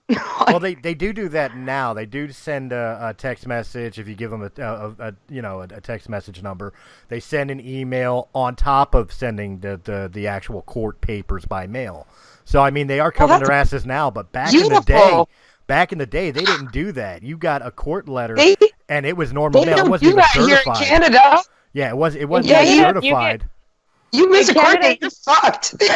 Yeah, you're going to jail until your next court date. Like, they lock you up because they make sure that you make your next court date. So you're honestly in jail. Yeah, it's like, and Canada's so much more lenient, like, fuck that shit. Like, I just got off probation back in January, and if I wouldn't, like, this is how stupid Canadian shit is. So they turn around and, like, every time I got in trouble, every time you get in trouble, they turn around and they're like, not only are we going to put you on probation for however long, not only are we going to give you, like, drug, alcohol, and, like, weapons restrictions, but at the same time, we're going to sit it and make it that if you, oh, fuck, I was going somewhere with this. My dog just walked in the fucking room. Sorry, they make it that if, like, every single time you get charged, they'll also end up charging you an actual fee on top of everything else. So if you get charged, and, like, one of the times I got in trouble and it was like a breach of probation, and I don't know, harassment, let's say. Those 3 charges, each, not only did I get, like, extra probation and go to jail and, like, have to do whatever else on top of that, but they also ended up turning around and being like, you have to pay us money because you're a fuck up. And then arresting you, like, yeah, for us arresting you, we're gonna make you pay us money, pretty much. I had to pay $100 per charge against. I got charged. My final charges were assault times 4 on police officers. Unfortunately, I was on a lot of drugs. I'm not proud of that. Assault times 4 on police officer, resisting arrest, and then it was like a breach of probation, and there was something else. There was like a total of like 8 charges. I had to pay $1,300 and some odd dollars on top of doing 2 years of probation, going to counseling, doing a partner's abuse response seminar, like doing all this other shit. They were like, you have to pay money. If I wouldn't have paid that before I got off probation, they would have turned around and thrown my ass in jail. Mm-hmm. It's a lot less of a situation, but child support's the exact same way. If the primary custody holder of the child turns around and files for child support, the court systems are busy. Okay, so if the mother, for the sake of argument, files for child support in January, and you don't get a court date till July to actually go before a judge to set child support, right? Yeah. So you go in July to see the judge, and they set the child support, and then they automatically set child support from the date she filed. Not the date that they set it, from the date she filed. So you, the father or the payee, is automatically 7 months in arrears. And then on top of the arrears, there's court fees and filing fees that are involved with that. And guess what? That happens every time they go in for a Is reevaluation. that what my slut of a mother did? Yeah. I'm sorry. I'm sorry to say that. So my mom, me and my birth sister, we both have separate dads. And the man that raised us is not either one of our fathers. He's our stepfather. My mother ended up getting child support. Like, she was trying to get child support from my sister's father, who is technically like your typical deadbeat dad. Right. Literally took off. But not only did he took off, my mom had a thing for men in the military. Men in uniform, she said. My father and my sister's father, they are both men in the military. And he was lucky enough that he could actually travel all across Canada because he was in the military, and like avoid the courts trying to get to him. Every time he got somewhere and the courts tried to find him, as soon as they were able to find him, he'd just like diddle-daddle off to another province, right? That must be a Canada thing because the military here, if you're in the military when child support is set or something of that nature, they make sure your ass is there. I'm pretty sure unless you're deployed, they make sure. Yeah. I'm pretty sure at some point he was probably listed as AWOL. Not gonna lie, like he was as my sister got older and she started to talk to her actual siblings, his actual biological children, they all pretty much said the same thing. Like he was just a piece of shit and abandoned everybody and just was like that. But my mom ended up filing, and when I was younger, my mom actually got a check from the government or the courts, I guess, and pretty much it was a check for almost $13,000. And check I wouldn't mind getting. It was. I actually remember her walking through the front door, and like my mom's knees buckled beneath her, like she fell to the floor and just sat there staring at this piece of paper. Like it was a big deal. And pretty much what it was is that when she was trying to find my sister's dad, like he ran away for so long, but my mom filed for child support like years after my sister was born. And it was only like a short period of time that he was actually like running and evading them before my mom got this check for like $13,000, which when you, at the time for like a 4-year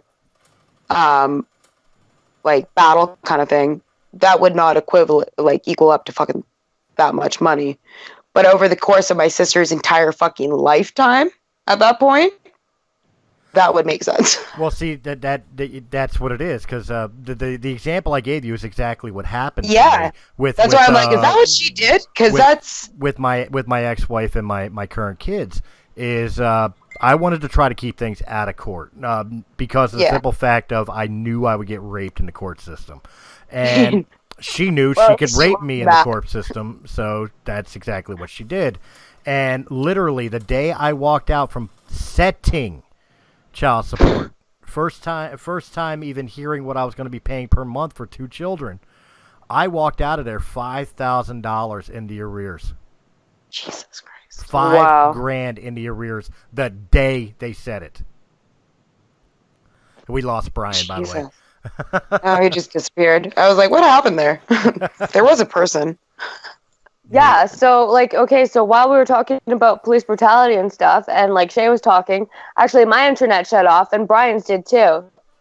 Like, he's disconnected, and so did mine, yeah. So we're, like, talking about that, like, while you guys are talking, and I'm like, well, what the fuck? Like, we bring up police, and, like, literally, both of us lose our internet connection. Yeah. Big Brother's listening. They're like, you guys aren't allowed to talk about this. Wait, does that mean that they didn't mute me because they actually want to hear what I have to say?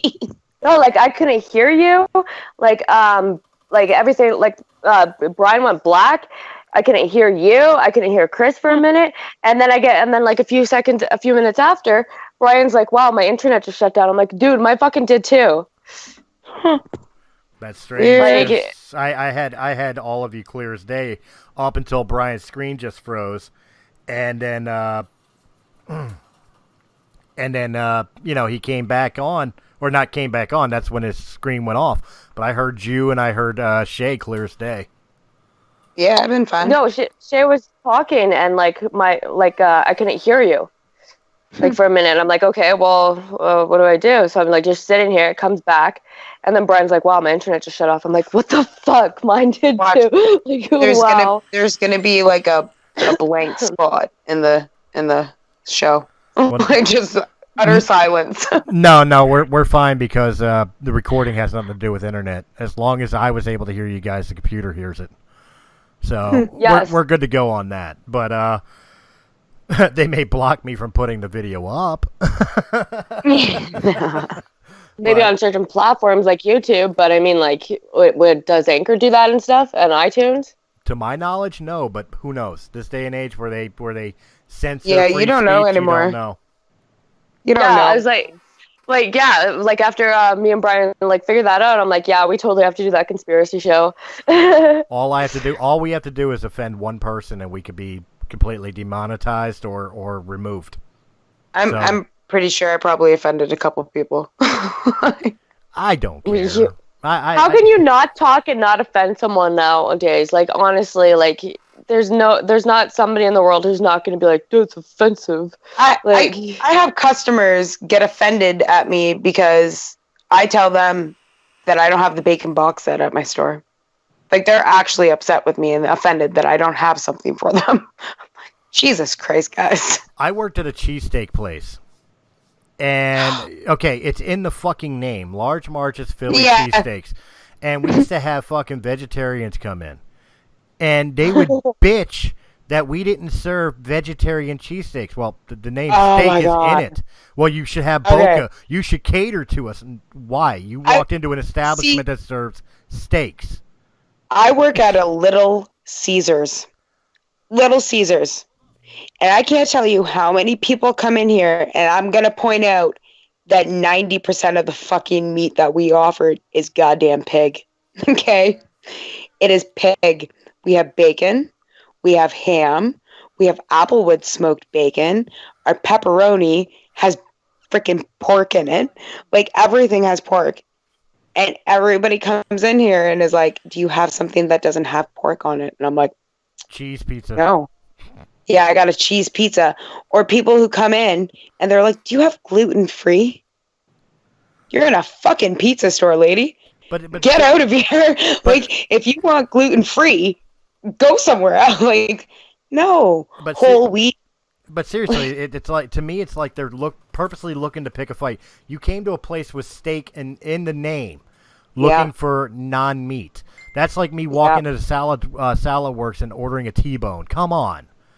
Common fucking sense. Yeah. Like, you go to a Juju Juice or whatever, a Goju Juice, or like the juicing place, and it's like, well, I'll have a burrito. Like, no, we sell like salads, juices. Do you want some like quinoa? Maybe you'll get quinoa or something.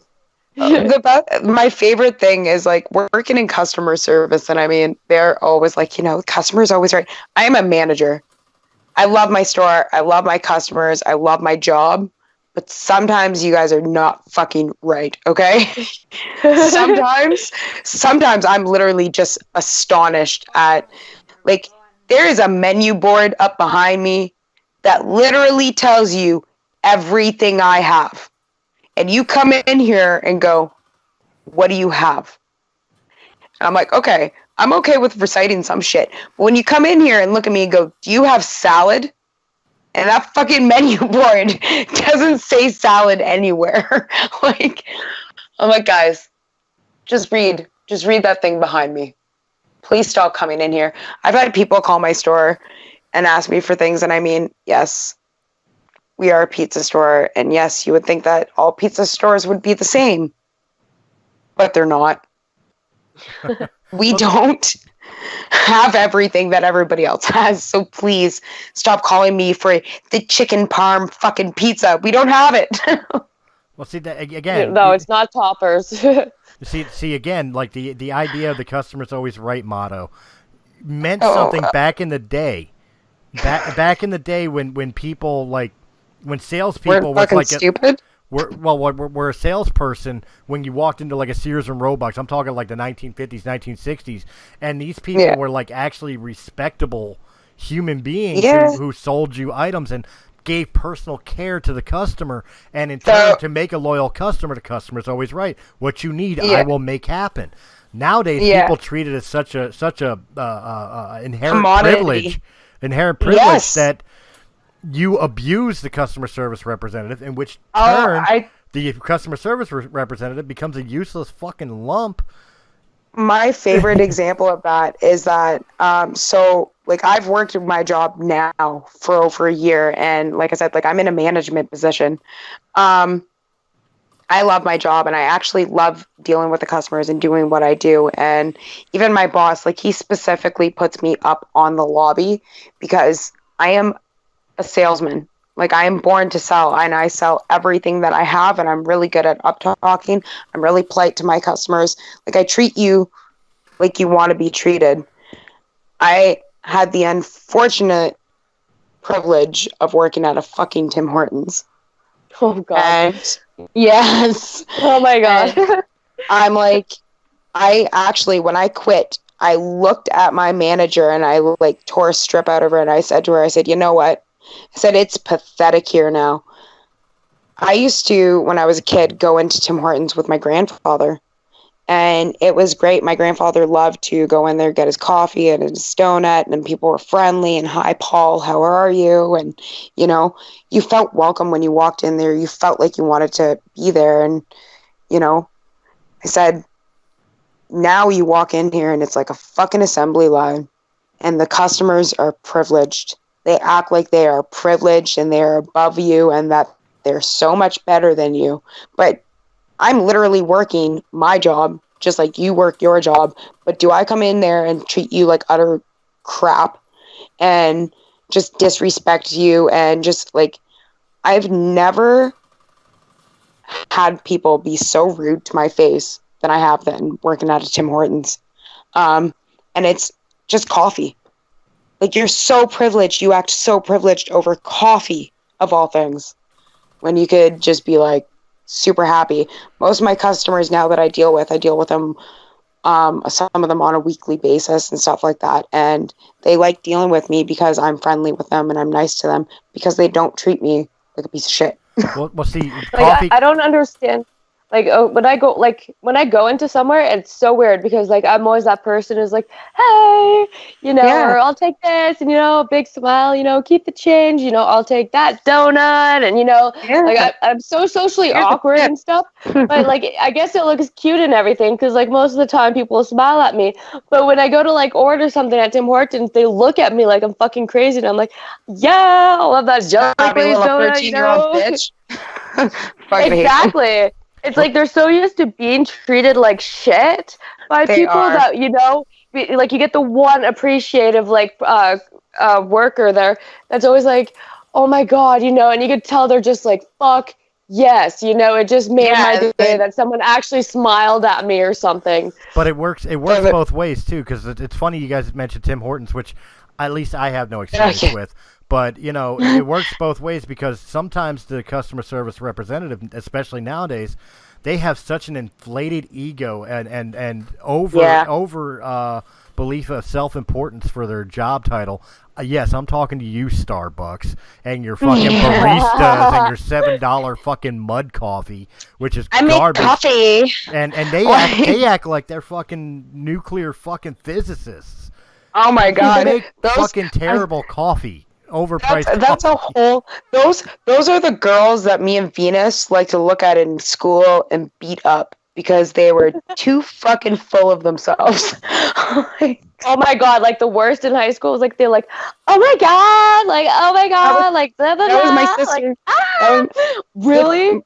I was in a Dairy Queen one time, and like I'm standing there with like this guy that I'm dating, and like these girls, like, and like, you know, I'm calm and collected, and like, yeah, you know, banana split, you know, and these girls come in whining and screeching and shit, and like I was holding something in my hand, and I like literally look at them, I look back at my boyfriend, I look at these girls, I look back at my boyfriend, I put my drink down, and I walked the fuck out.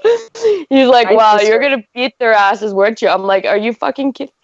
Oh my God! It's a fucking banana. My sister is like that too. She's just, and I make fun of her all the time. I haven't talked to her in years, and it's for good reason. But she's very, like, we're two different people. We really are. And I mean, you got like a girl, and then you have like my sister, which is that type of like, she belongs in she belongs in the Starbucks behind that counter with her snobby attitude, and she's so like, oh my God, let's go have our martinis and watch the hills with all my friends. She she actually in high school used to get together with her friends and have like martini nights, and they'd watch the hills and, you know, whatever the fuck was a big show right then. And I'm like, that's not That's not right. Where are these girls now? Like, what do they do with their lives? They all work at Starbucks.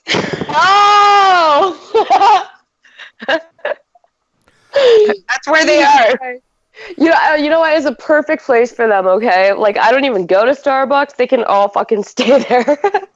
I wouldn't go there. They're too expensive. Chris said it was right. It's like $7 for a fucking coffee or something. It's not like even that good. thing better be covered.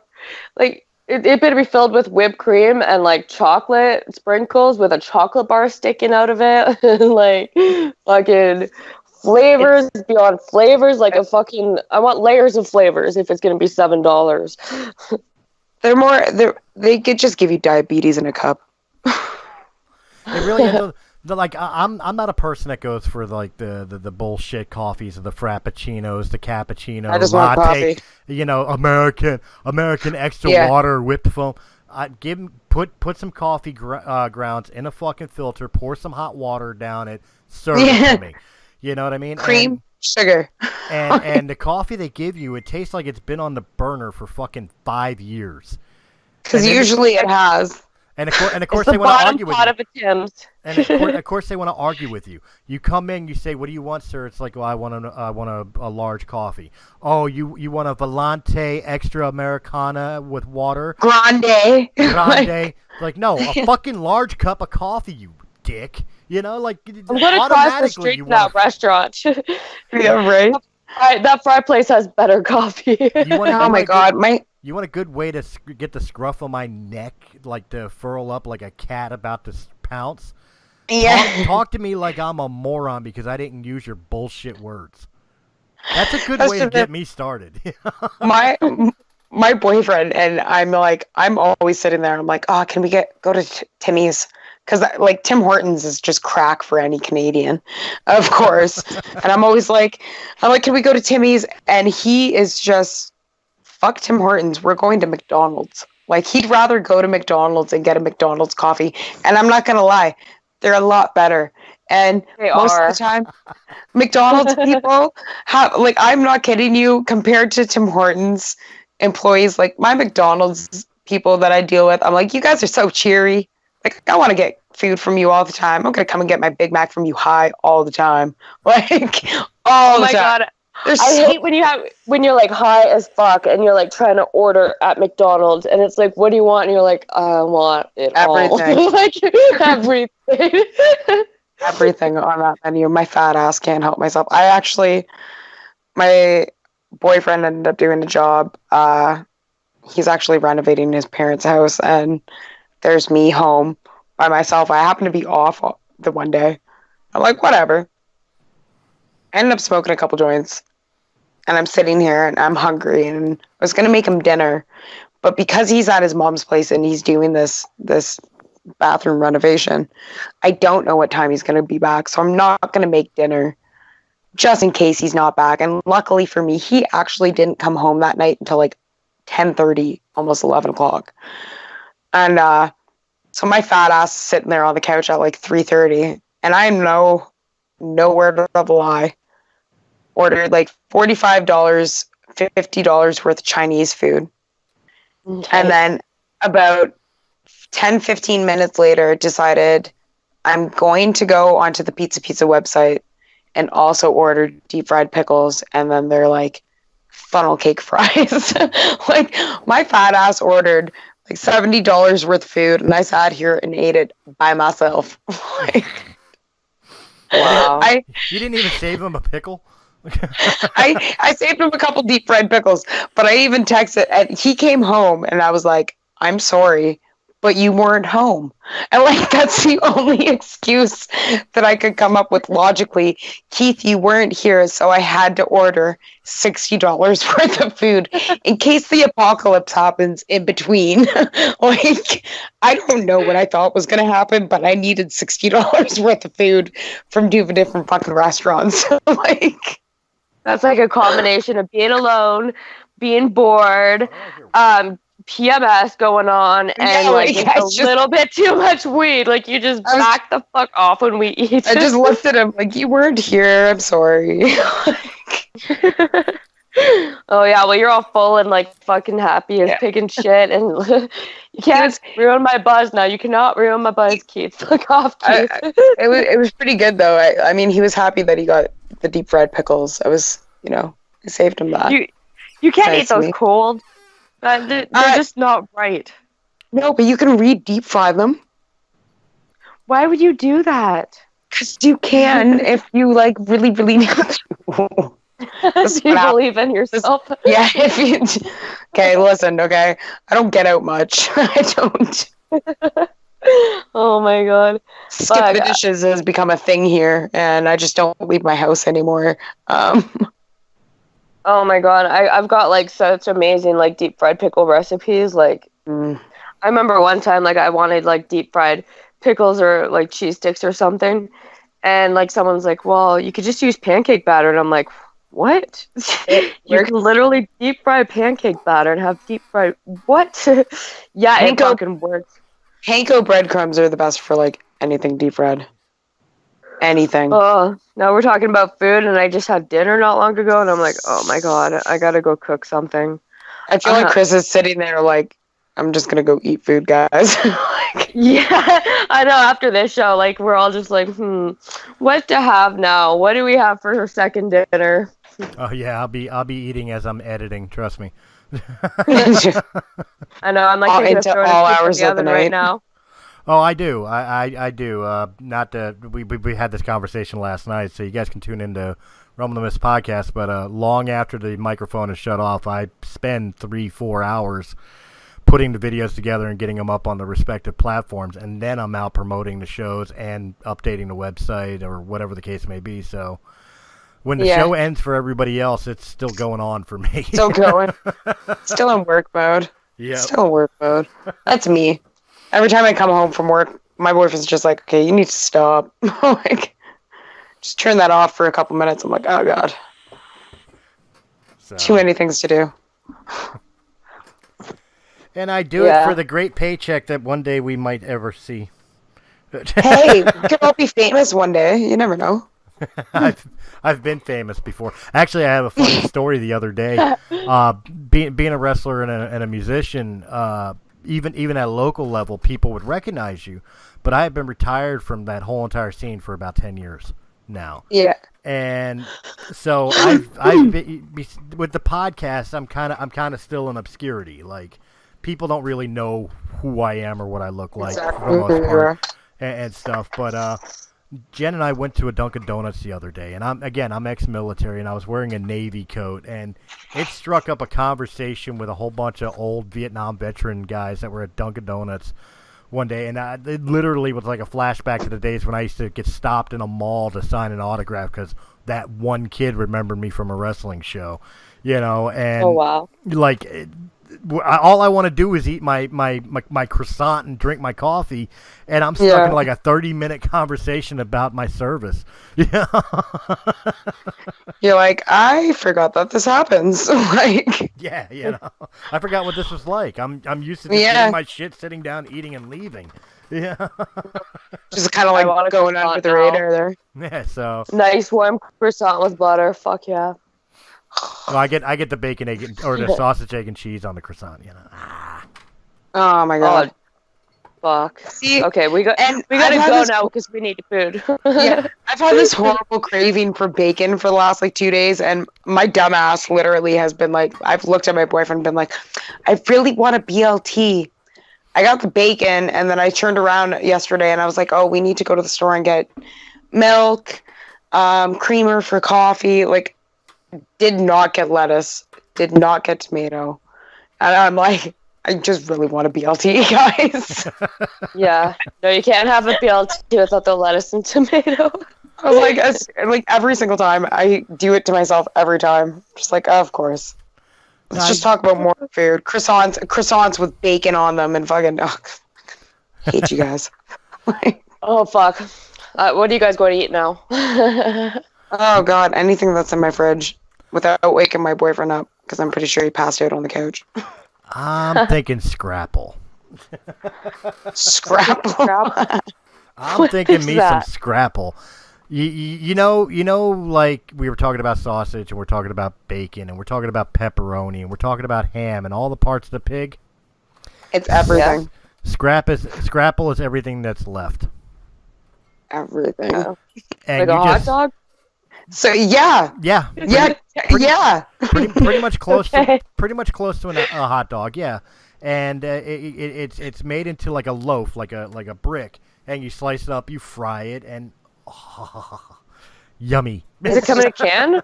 No. It's coming in a can. No, it doesn't come in a can. Can of spam. No, it's in cellophane or whatever, and you cut it, you put it on a grill or hot pan, you fry it up till it's nice and crispy on the outside, but on the inside it's still, moist, I guess you could call it, for lack of a better term, and it's just so good. As long as you don't remember what the hell you're eating, it's good. Yeah, that sounds like as long as you don't think about in it. a mouthful right there. Oh God! See, and people eat things like I was in a butcher shop not that long ago. I guess it wasn't really a butcher shop; it was just like a fucking bakery. Anyway, they had cow tongue, like a roll of cow tongue. I don't know how to explain that. I just literally stood there and I was like, "What the fuck is this?" And it is cow tongues in like a jelly-ish sort of, I don't even know what to explain it, but people shave it. Like head cheese. Yeah, apparently people eat this shit, but it's the same sort of thing. I will give you guys fair warning if you ever if the fancy ever hits you to come visit your neighbors down south, as particularly to a place called Colorado, and somebody offers you a Rocky Mountain oyster, do not eat it. I was gonna say, God, do that. Those are like what, bull testicles or something, eh? Or Yep, they're bull testicles. Bison testicles. Yep. Yes. Bull testicles. Furry oysters. See, I've always said that I will try something once, but I draw limits at organs of animals. At animals' genitalia. Yeah, like honestly, like you cow tongue. You know what? Maybe I'll try it. Maybe give me balls, and I'm just not there. Not there.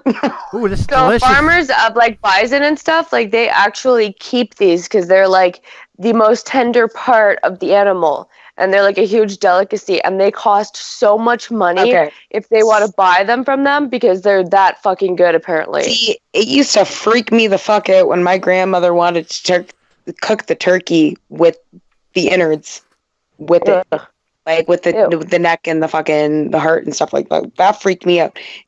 My grandfather used to eat pickled pig's feet out of a jar. Yeah, like I ate chicken hearts before. Okay.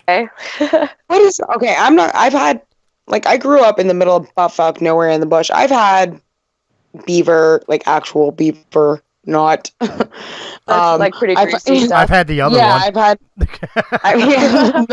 That's I was like, not the other one. I mean, anyway, I've had squirrel. Like I've tried different things like that. But I mean, I don't know, pig's feet, pig's nose. I'm just no. Wow, not for it. This is really, really good. What is this? Oh, fried emu labia. Yeah, no, I've had ostrich egg. I've had ostrich meat before. I was in Nova Scotia. I don't even fucking know where. I was somewhere. An ostrich egg, ostrich omelet. Do you know how big an ostrich omelet is? I imagine. Yeah, we used to sell ostrich eggs, I think, at this restaurant I used to work at.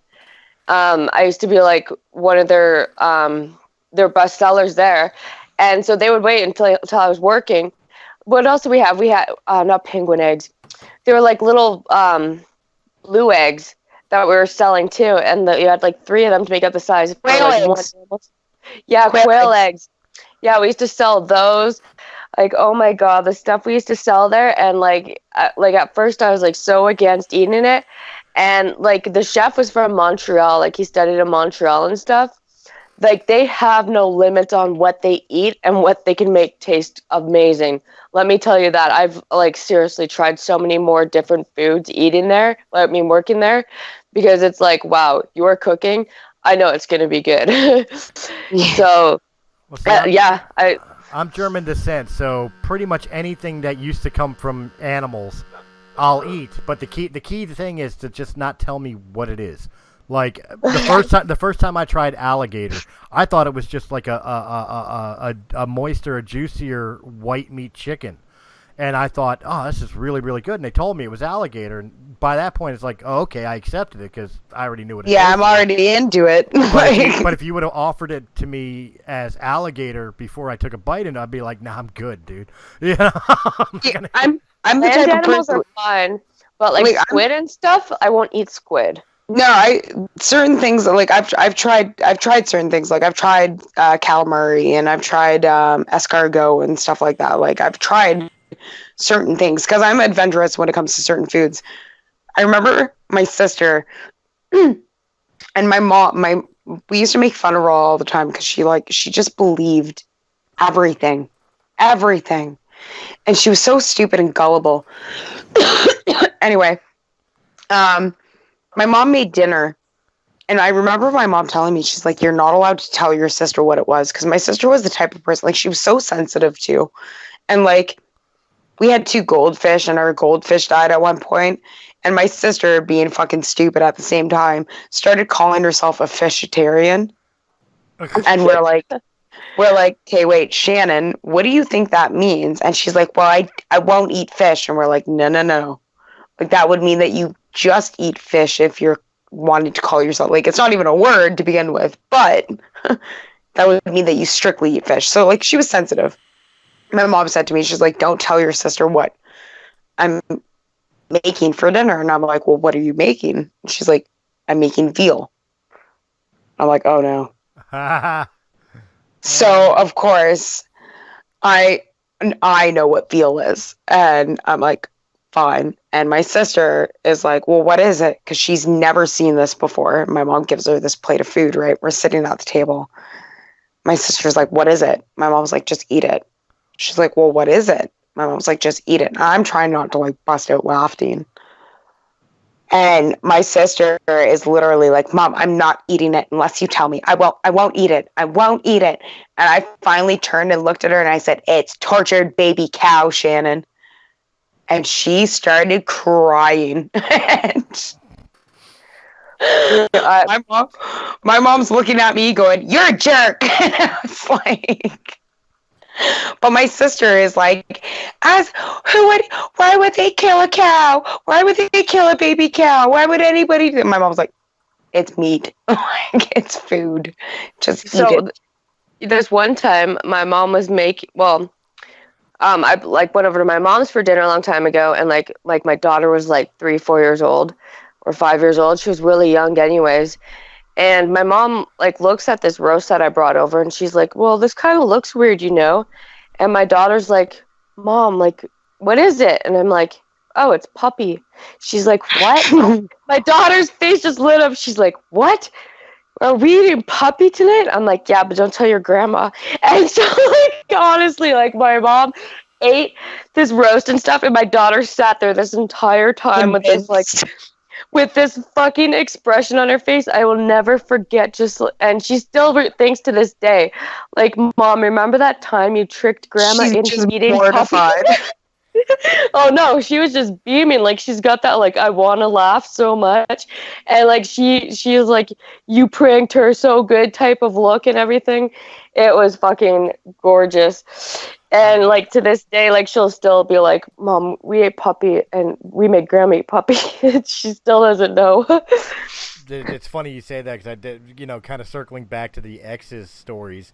This wasn't necessarily a bad ex story, but she had a little sister, about 8-9 years old, and she was one of those little girls that I always teased with whenever I saw her. And we would sarcasm each other back and forth, little 8-year-old sarcasm versus, me, who was in my mid-20s at the time. And one day she's sitting there eating a ramen noodle, and I cupped a fart. But for people listening that may not know what rock did you live under, what it is like you fart in your hand and you act like you throw it. Whip it at them. Right. So she she was being a smartass to me, so I cupped a fart and threw it at her. I swear to God, her mother had to sit her down and tell her and explain to her for like 20 minutes that you can't actually throw a fart. I didn't take her ramen noodles. Oh my God. She's like, that's gross. I don't want them no more. You're like, oh, God damn it. Just eat the fucking noodles. That's gorgeous. Well, gotta love it. Yeah, I think we're gonna have to wrap up tonight's show. That's a good way to wrap it up. It is, right on the fart. Yeah, throwing ramen noodles. Fart the ramen noodles. Yes. I was adding on that flavor. high note.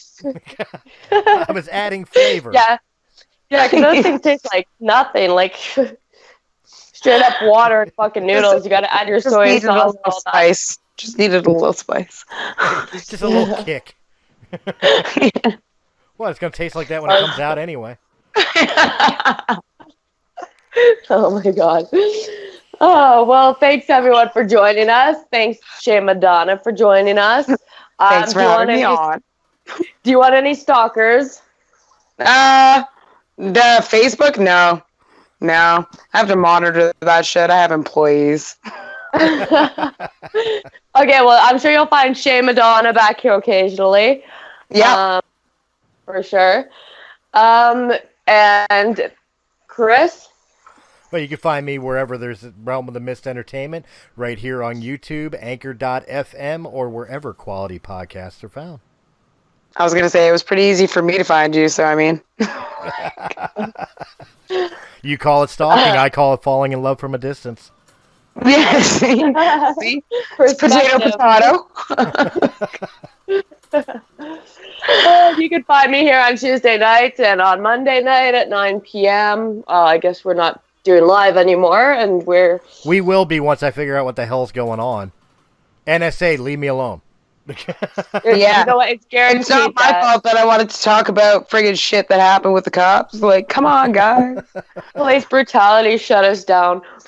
Like what? Where's the freedom of speech in that? Yeah, get a better hold on your officers. I mean, what? They can't take a joke. Just fucking stop listening. But keep listening. We need the numbers. Yes. Exactly. And I think sometime this week we're starting a new conspiracy show. Just to top off the mine and Brian's internet getting cut off tonight, because that was just like, as soon as like we both got cut off, I was like, yeah, that's it. We're doing that conspiracy show, like for sure. It's a shame the cameras aren't on right now, because I would just totally do the dude from Ancient Aliens. Aliens. Yeah, so I guess I don't know if we'll be releasing that this week, but we'll definitely get around to that at some point. And I guess that's it for tonight. So everyone have a safe hump day tomorrow. Always use protection. Especially when the government screws you. Yeah. Exactly. And never take a dry, just spit on it, okay? Any really other bad relationship advice we can leave at this point? I ate the purple berries. They taste like burning. I got relationship advice. Don't do it. No, I'm kidding. Once you say I do, you don't no more. If you said no 3 times, it means maybe. Oh, Jesus Christ. If you say it once, it means yes. Speaking of, where's my boyfriend? I'm gonna find him. On that note, go wake him up with some. On that note, guys, have a good night. Have a good night, guys. Bye-bye. Bye.